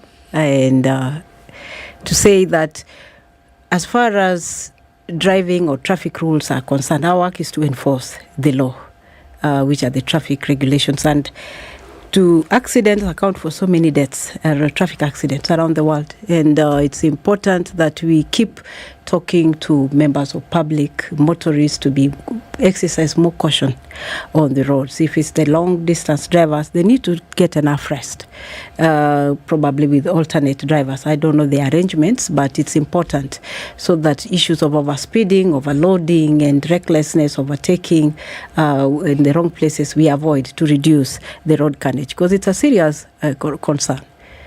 Yeah. It's a big one. In a nutshell, that's what I would say. Considering that today is George's Day, I want him to handle that. Then I would also be very keen to listen to that conversation. Yes. Let's welcome both of you into the studio with the day's proverb. City has it. Yes, our proverbs for the whole of this week come from the country of Rwanda. Today's proverb is a simple, straightforward one. The guest is always the prisoner of the host. Are we supposed to respond to that? Yes. You can see now I'm a prisoner of the house. I was the guest of vibes. I've been imprisoned by Spice, but in a good way. Yeah. I would interpret it that directly. The guest is always the prisoner of the host. I was waiting for the handcuffs. Because now I've become a host, so the next thing is the handcuffs. Interesting. What I think, we've come here as guests. Yes. We have to follow the regulation. You tell us here, you sit here, you do that, you don't touch this. And that is why we are your prisoners. Ukienda ugenini, fuata maagizo na masharti ya mwenyeji. Yes. That's it. Thank you very much for joining us. We'll let you go. Thanks, Latif. And you can sit by and actually just listen to what George is going to tell us in terms of the experience that he brings. I wish I could, but because of the exigency of duty, I request that I go back. Asante. Then we'll have another day. Asante. Thank you so much. Your day coming. Asante. Dr. Resila Onyango, the first police spokesman who is a female in the Republic of Kenya, has been the one who's been sitting here and talking to us this morning. Very good.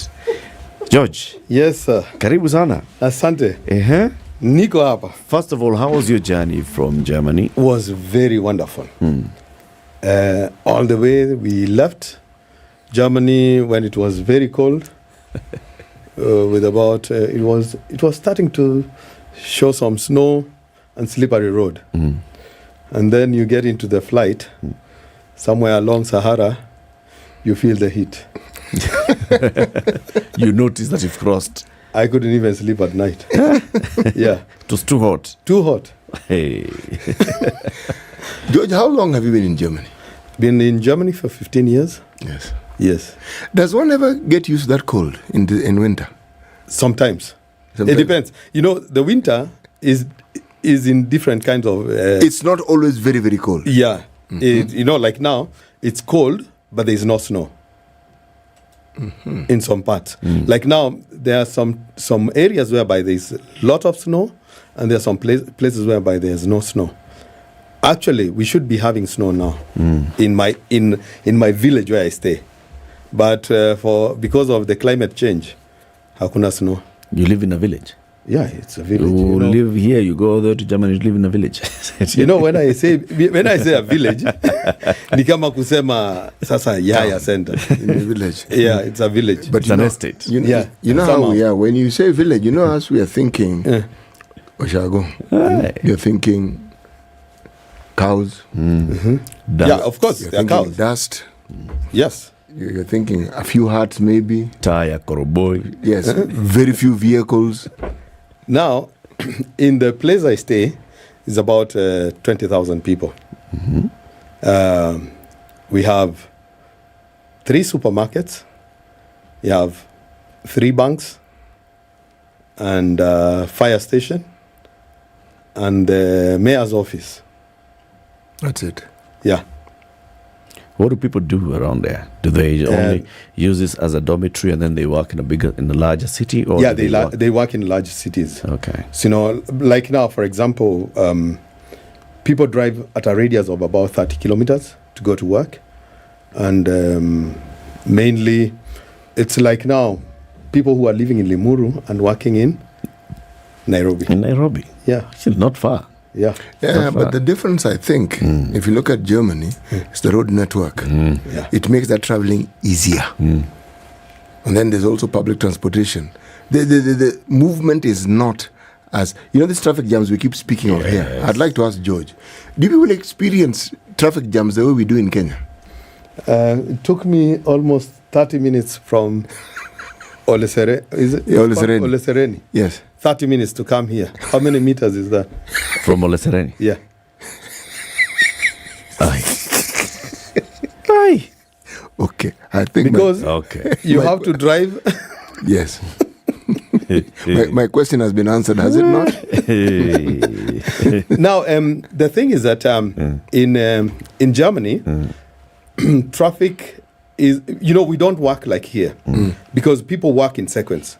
So the first, I would say that it's a 24-hour kind of economy. Yes. So the first group that goes to work is at around 4:30 in the morning. In the morning. Okay. So nurses, doctors, and medical healthcare workers. Yes.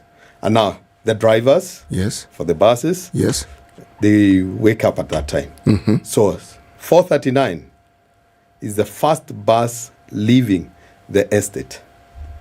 Like now, for example, if you're in Kawangware coming to Kenyatta, the first bus that leaves Kawangware, the number 46, it's at 4:39, and it must be 4:39, not 4:40. No. Why? Is it because there's another one for 4:40 or 4:41? Yes, there's another one, but now that particular person is supposed to be at work at a certain time. It's a certain time, and also there are people also boarding that bus in order to catch up the train. Right. So it's all connected in a way that if you as a driver, you mess up and the mistake is yours, you'll pay for that. Because you've actually affected all your passengers. Yes. And their next connection and the rest of their day. Yes. My goodness. So I want to understand, how many shifts are there? Okay, there's the 4:30. 4:30. Okay. Then comes what I call them civil servants. Yes. Those are the guys who are going to work at 7:30, plus there's children to school. Okay. Yeah, they start around 6:30 because it depends with the connection. Okay. So then the one who gets into work at 8, and then they end up at around 5 o'clock. So the other ones are getting in at 9 o'clock. They end up at around 7 o'clock in the evening. Okay, then there are those who come in at 7. At 7, yeah. And they end up at? They go like that, 8 hours. It's an 8 hour. Okay. Yeah. Once you say 8 hours, yes. Yeah, and then, but now, for the bus drivers, yes, for example, yes, if you work, let's say this week, I have early shift. Yes. That means that I start from 4:39. Tomorrow, I'll not start at 4:39. I'll start at around 5:20. In the morning or in the evening? In the morning. In the morning, So you have to have enough rest. And you don't go, now if you start from 4:39, at 12:30 is finito. Your work for the day is over. Yeah. Your day is done. Is done. At 4:30. 4:39 a.m. to 12:30 p.m. p.m. Yeah. Just the morning. Just the morning. But you have also a break. There's a break either for 20 minutes or 30 minutes. In between. In between. And then the next time you come to work is tomorrow morning. Yeah, there's a break. You have to have a break. Of how many hours? What's the regulation? About maybe sometimes an hour, but divided in sequences. Like now, for example, I'll give you an example. If you are driving from Kawangware, you come all the way to Kariobangi, like the early 46. So if you drive from Kawangware, you go to Kariobangi, and then you come back at the station. Someone else should take that bus. When you take the bus back to Kawangware, someone else will take a bus now to Kawangware. You remain at You take a break. At the bus station in town. Yeah, in town. Ah. Okay. And then now you'll not take the same bus.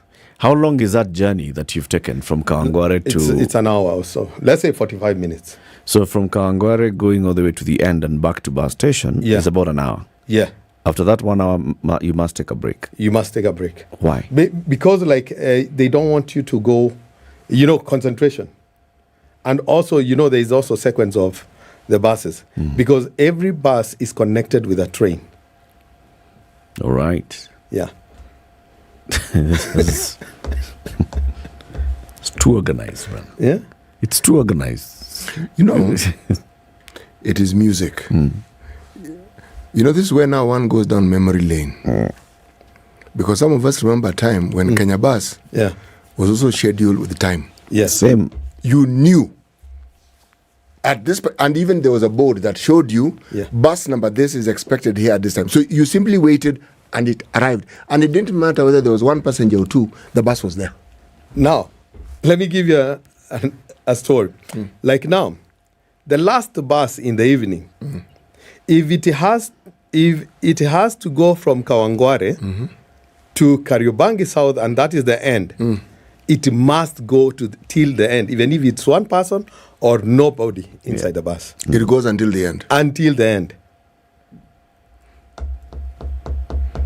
Same thing we used to experience with Kenya Bus.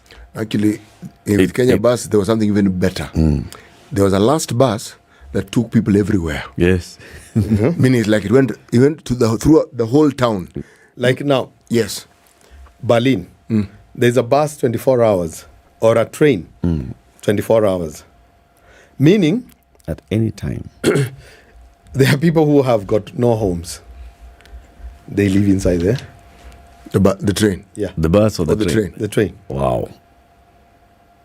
In terms of service, so that number one, it's you're explaining, it's very, very clear to the authorities that this driver must rest in order to maintain their concentration level. Yes. Okay. So that means that we have to employ enough drivers to cover the shifts. Yeah. There are those who say, in our transport sector, it attracts people who are just feeling frustrated. It attracts people who are feeling, they don't want to, they have nothing else to do, so they just ended up here and they want to do their own business. What kind of qualification does one need to be a driver in those buses that you're talking about in Germany? So, if you want to become a bus driver, first of all, before even you do any, let's say driver from a small car, number one, you must have first aid training. Okay. 8 hours, precise, from, like, for example, St. John's, and you have to come with that certificate and give it out to the authorities, and they're certified. Then you sit for theory class. Written exam? Yeah, it's a theory, whereby you sit for a certain duration of time, like over around 20 hours, or let's say per day, about 2.5 hours. Yeah. And most of the German kids, they start driving school at 16. Meaning that by the end of 18, he will be able to make his driving license. And he will not drive alone.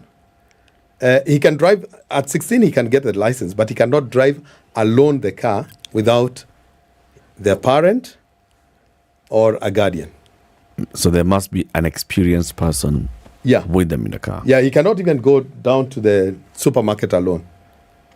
He has to have someone in the car. Yeah.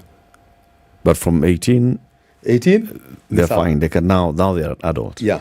So this is the person that you're saying, once you get that certification, just a driver's license, a basic driver's license. Now, to qualify to be a bus driver, you need more. Yeah, Number you need one, also to go to the school again. You go for health checkup. And you go for health checkup, and then they do what we call reaction test, whereby, they test you in all sort of things, even ears, hearing. Because they can give you a sound, with the earphones like that, and give you a very small sound, and then you have to make sure that you hear it. And there's someone who is looking at the computer. So if you hear a sound, you put up the hand. So they know what sequence of... Yeah. The heart also has to be measured and everything. And this is for all bus drivers? This is just to drive a bus? Drivers for trucks and buses must. And it is every 5 years you have to go, you have to continue. So every 5 years you do the health check? Yeah, health check. And also there's a continuous training. Why is it so important? To keep safety. You know, look, for example, how many accidents happen in Kenya? On the roads? Yeah. Many. I did to pull out the statistics that were shared 13,000. by Kipchumba Murkomen. 13,000 accidents a year. A year. In Germany, 3,000. Now, most of the accidents, sometimes it is, maybe it is from the driver's failure, because mostly it's not the vehicle maintenance. Because, for example, if I am a driver in the bus and I sit in the bus and I realize that the indicator is not working, I'm not supposed to drive that vehicle. That's up it. there. That's it. Yeah. You park it. Yes, and you inform the company. You inform the station, because in the station there's someone sitting at the control room, watching around the computers how the buses are driving, and even they will tell you you are late. You are supposed to do that. You know, there's always a someone who is controlling. Yeah. All right, Eric, repeat it. They are too organized. Yeah, they're too organized. It's too much organization. Too much organization. And it's just driving a bus. Yes. Bus too, you're going to have to 60. Right. But you remember what happens, and what we're seeing here before we go on this break, is how it is that organization is not only a system, but it's internalized. Yes. People have understood. And so you find things work. Because mentally it's been accepted and it's been internalized, and it's what people do on a daily basis. So this issue of the system doesn't arise, it works. Yeah. And it's because the people understand how to make it work and they do their bit. Because systems don't work without people. Of course. Yes. And they don't just work without a plan. No, they don't. It's been designed this way so that it works that way. Yes. It doesn't... it's not designed one way and then it works the other way. It can't be. This is because there was some thought process that went into it. Let's take a break. George Taita Mitei is our guest this morning. He is a urban transport specialist from Germany. He lives and works in Germany. He's here in the country. He's coming to share the experiences of what he's seen in Germany, particularly when it comes to driving public service vehicles and commercial vehicles, trucks. What is it that Germany has done and what can we borrow and implement here? George, you've heard about Flying Emirates. Yeah. Flying Emirates business and first class is the way to fly. They serve you the very best up there. They say there's no better way to fly. If you want to fly better, there's no other option. This is the only way you should think about travel because of the kind of quality that they give you. We'll be back shortly after this break. Good morning, 26 to 10.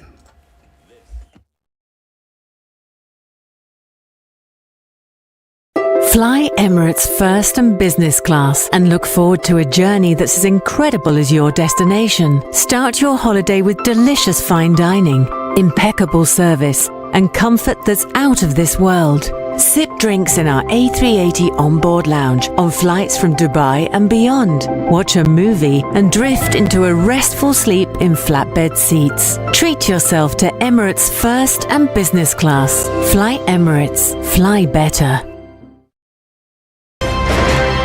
Thank you very much, Eric, and it's good to be at the Situation Room. Always a pleasure coming here. This is the most challenging interview panel in Kenya. You guys are very well informed, and as you can see, Charles today very philosophical. To be poor in this country is the greatest sin you can commit, not just from a legal perspective, but from life generally. Yeah. It is very, very skewed. We've just heard on the floor of Parliament, just most recently, a leader within the ODM saying that Sisi ni ng'ombe is a baba. Yeah. Which means that you are willing to be milked dry. You cannot force me to believe. I'll give way. If it's land that I'm told to return to you, I will. Okay? because the court has said so. But I'll continue saying, hawa watu wamenirusha. That's all that I'm doing. The Situation Room, Kenya's biggest conversation. Hiya, let me tell you what's happening in terms of the weather across the country. It's going to be a sunny day in Nairobi, highs of 30. Sunny day in Mombasa, highs of 32. Kisumu will be hotter than Mombasa today, highs of 33. Kisumu will be hotter than Malindi today because Malindi is going to be a high of 31. Nyeri, highs of 28. Nakuru, highs of 30. Kakamega, highs of 29. And Kampala, 29 highs. Johannesburg 26, Lagos, Nigeria 33, Dar es Salaam 32, Kinshasa 30. If you go to London, it's still very, very close, cold, it's snowy, it's there's a lot of ice on the roads, 1 degree, highs of 3 and lows of 1. Paris is also not so bad, but it's windy, highs of 14. New York, they'll be waking up later today at highs of 9. It's currently 1 degree in New York. And while the situation in Beijing, highs of 19 today. Mature, intelligent talk every morning. Spice up yourself.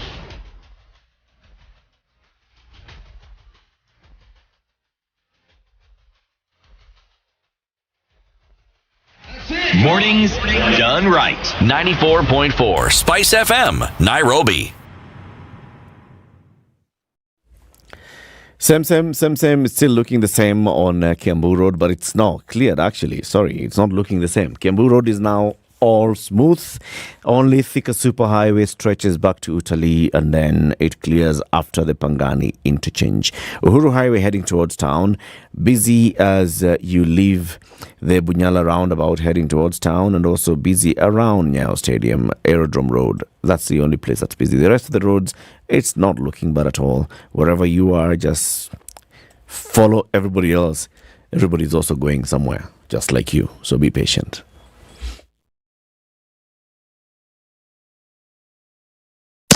Business News with Spice FM. I'm Leah Ubaga. Safaricom customers who delay paying their calls and SMS credit advance through the Okoa Jahazi service will now have their amounts automatically settled by debiting their loyalty points. The move is designed to address defaults while also reducing the value of billions of shillings worth of outstanding bonga points, which are a liability to the telco. Customers can request a credit advance, which they are required to settle within 5 days. An advance fee of 10% is charged for each Okoa Jahazi request, resulting in a customer receiving 90% of the credit advance. Okoa Jahazi enables customers to keep communicating when their normal resources are depleted.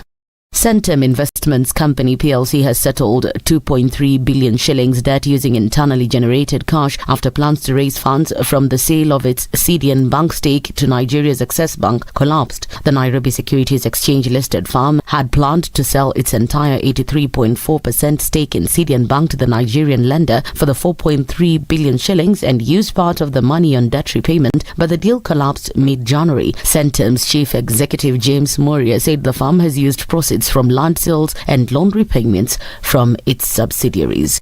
Flexi Personnel is looking for an IT systems director with a bachelor's degree in IT with at least 10 years at a senior level. Suitable candidates are required to send their CVs and cover letter by 31st March 2023. Visit jobs.digger.co.ke for more information on this and other jobs. Digger Jobs, your credible and trusted jobs partner. Spice FM Business. Are you ready? Okay. Spice FM. Mature, intelligent talk every morning. Spice up yourself.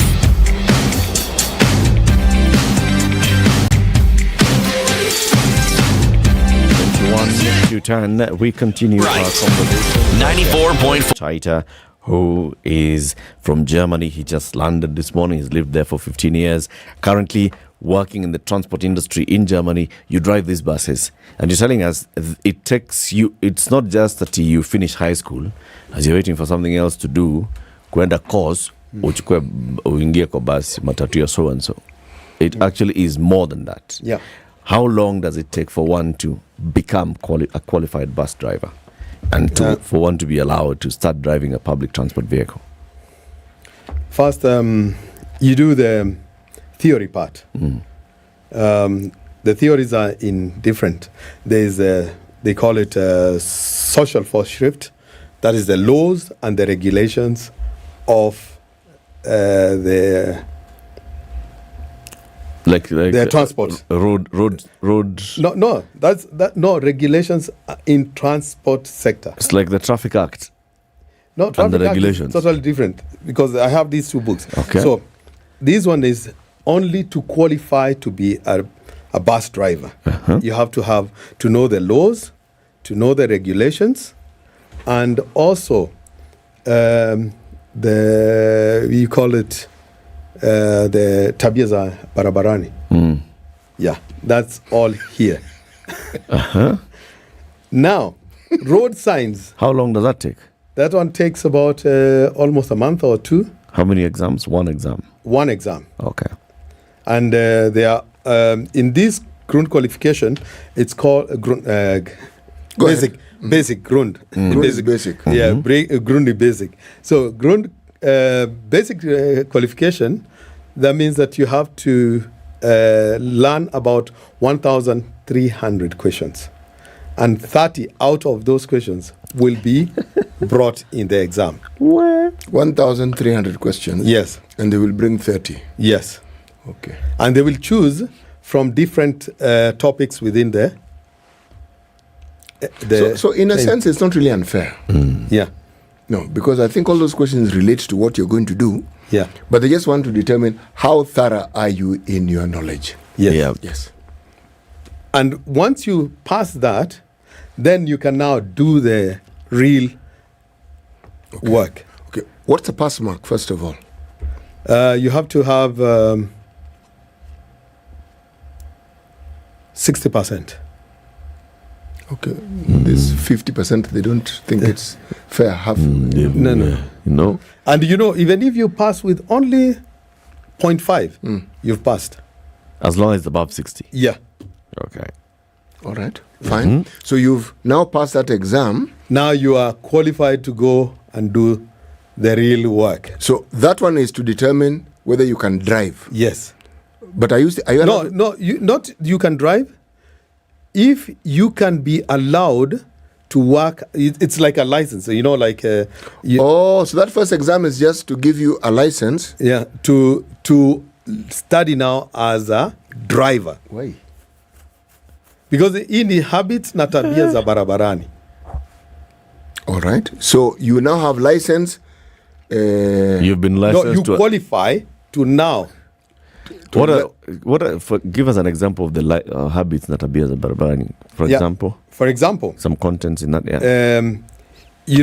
The way that you have a bus, you're driving along the way. You overtake in a very careless manner, or else you stop. You have a breakdown with your bus. What should you do to make sure that you do not endanger the other road users? Okay. So these are all the things that you're told. So you don't overtake this dangerously here, and this is constitute dangerous. Alafu tena the laws and regulations of transport. So if the bus is full, you're not allowed to go at a certain speed. Because people even hold journalists. Yeah. So you have to go at a certain speed because there are these, we call it C harmonica. The bus, the joined buses. Yeah. Those very long ones. Yeah, the long ones. So there is a certain speed that you drive at. I just want to ask this question, okay? Yeah. If I wanted licensure just to drive my own car, would I then study that green book only? No, you'll study this only. The one for driving? Just for driving? Yeah. That's what I would study? Yeah. Now, when you want to say, CT, you have a lot of hours and you would like to work as a bus driver as part-time. Sabu, you work up to around 11, you finish your work. Then I'm free. So you are free. You can say, I will be working as a school bus driver. Yes. So I pick the kids from school and I bring them home. Hiyo lazima ufanye year green. Wow. Now pia, and then there's also some questions from this. All right. Now, you've been given permission to study from that book. Yeah. What does that other book study?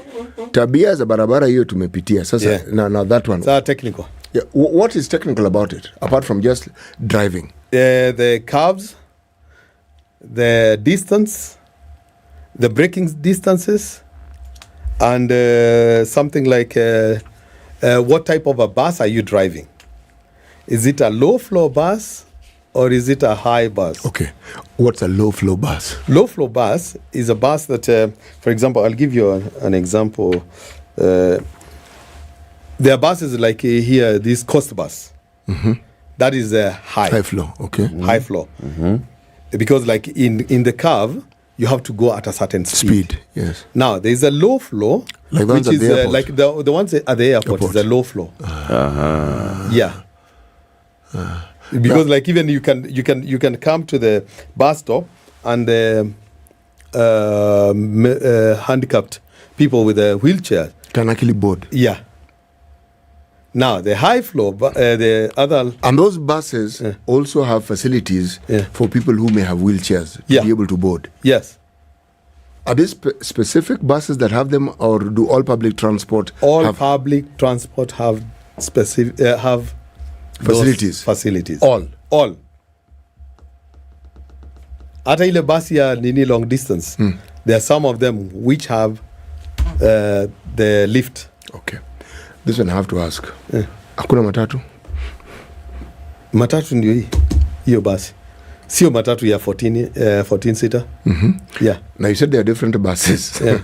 Okay. The smallest bus, what's its capacity? The smallest bus capacity ni 25. That's small. Yes. Okay. And that is now, for example, I'll give you an example where in the city I come from, or the village I work, the city I work in, is where they manufacture COVID vaccines. So they have two different factories. Like one side is in Nyeri Stadium and here. Now, between you work in this at Standard here. And then you have the other side laboratory. So ukiweka nini yako kwa when you are checking, so you have to commute to the other side. Yeah. So you just drive with this 25 seater. It goes in sequence. Okay. Between that. That's the only thing. That's the only bus that is allowed to vie there. To do the crossing. Yes. Now let's talk about the truck drivers. Yeah. Is it the same kind of regulation that you have for truck drivers? Yeah. Now, the only thing with the truck drivers is that about the loading of the goods, they must make sure that you tie them properly, secure them properly. I don't know whether you saw there was an accident somewhere in Eldoret where the fell on a cargo vehicle. just fall. Yes. Now, you know that is the mistake of the driver. It's not the company. It's the driver. It's a driver. Because if you secure that, you will be okay. Because when the police come at the scene, because like they always stop you and they have to check, did you secure the goods? What type of belts or ropes did you use? Yes. And every load has the marked belt with the tons. So if you use 10 tons to secure 40 tons, load, then you get a ticket. It's not even on the company. It's you, the driver. How do they enforce these kind of things? Is it police officers who enforce it, or is it do they? There is a stop. Trucking companies have their own inspectors. Stop checks from the police. By the police. Yeah, for example, there's a unit in the police that deals with the road carnage or something like that. So they can stop any truck along the way. and they check you because like every driver, a bus driver or a truck driver, you have a card. You insert it inside there. There's a computer compartment on the dashboard. On the dashboard, when you start driving, that will tell the police driver, because the policeman, how many hours you drove, how many minutes you stopped.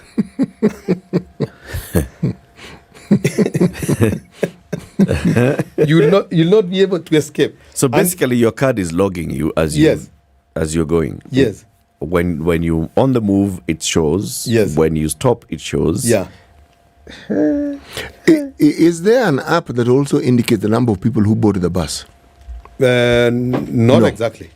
So how do you know that there are enough passengers? You know, the way that you drive, because like, for example, the city buses, you know, they can load as much as they can. Oh. Yeah. The ones which traverse just within the city? Within the city. But now the long distance buses is only the seats. That's it? Yeah. And you know the number of seats? Yes. Okay. So, and you know, I mean, everything is online. Bus imeja, tosha. Hakuna along the way, I saw a buddy of mine. Squeeze.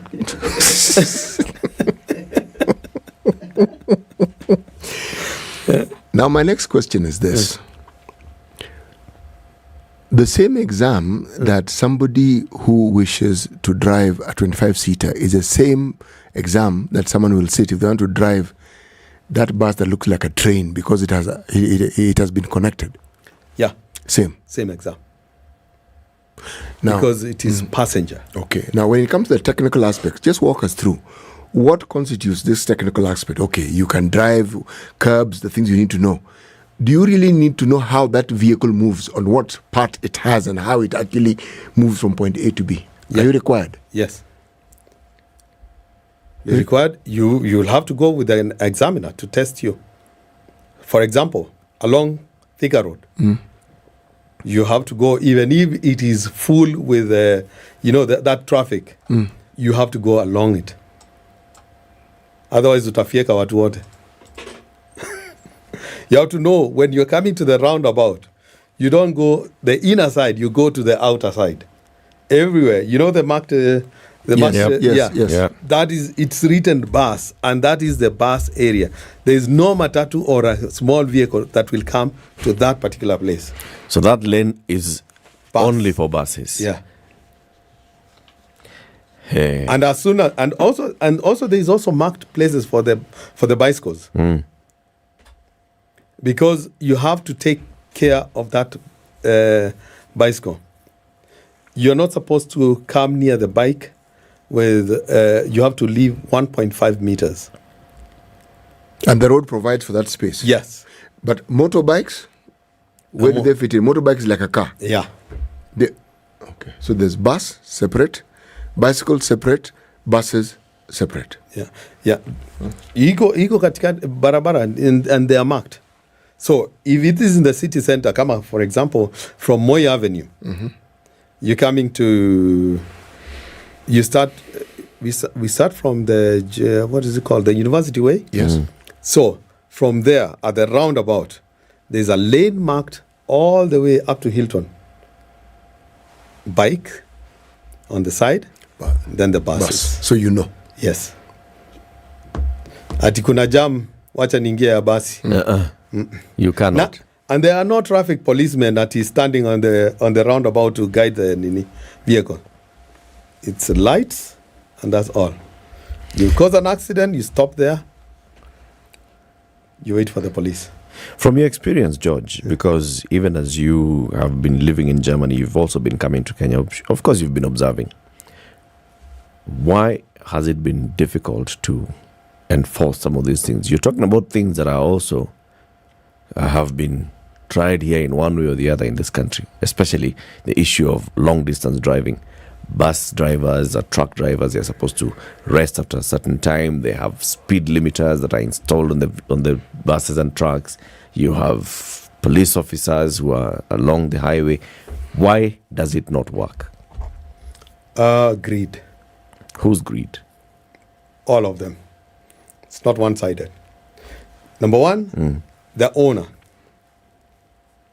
These goods must go to Malaba. Yeah. I don't care how you go there. That's number one. Number two, as a driver, if I work hard, I get more money. In Germany, it's the other way around. The less I work, the better. Because, health. No overtime. Yeah, overtime in driving. The company will be charged. So that means that, for example, I'll take an example of a truck leaving Mombasa.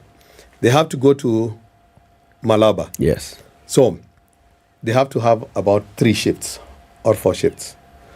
And mostly what happens is that it's only the head. Ule anatoka na trailer hapa, anakuja anafika Nairobi. You cut the trailer, and then that head goes back na trailer ingine, na ule mtu alikuja kutoka pande ile. That means that this other person lives in Malaba and the other one lives in Mombasa. So this Mombasa person does not have to go all the way to Malaba, all the way into DRC, all the way into Goma. Yeah. In Kenya, it's the guy who lives Mombasa has to find himself in Goma at some point. Yes. So even when he's resting, he's just sleeping at that small bunker. And if he's resting, it means he has no option. Now, those are the guys from Eastern Europe. Because most of the drivers in Germany are from Eastern Europe. The truck drivers. They drive, but they are also controlled by the transport department, whereby they have a certain time that they are supposed to rest. And then Friday at 6 o'clock, there are no trucks which are allowed on the road until Monday 6 o'clock, unless it is essential services. All roads? Yes. Unless it is essential services and they have a special license for driving during that time. What's the reason for that? So that, weekends, watu wanakimbia safari kama sasa kwenda Naivasha. So to allow for other motorists to be on the road, remove the heavy commercial vehicles from the road. Yeah. So you plan with Monday to Friday if you want to transport your goods? Yes. And it works? It works. Efficiently? Kabisa. And there are no complaints? No. And the truck owners are not saying they're losing business because, those are 48 hours of lost business. You should plan. And there's nobody who's saying, see, now we as manufacturers, you're telling us 48 hours of lost business as well. Iko na fridge.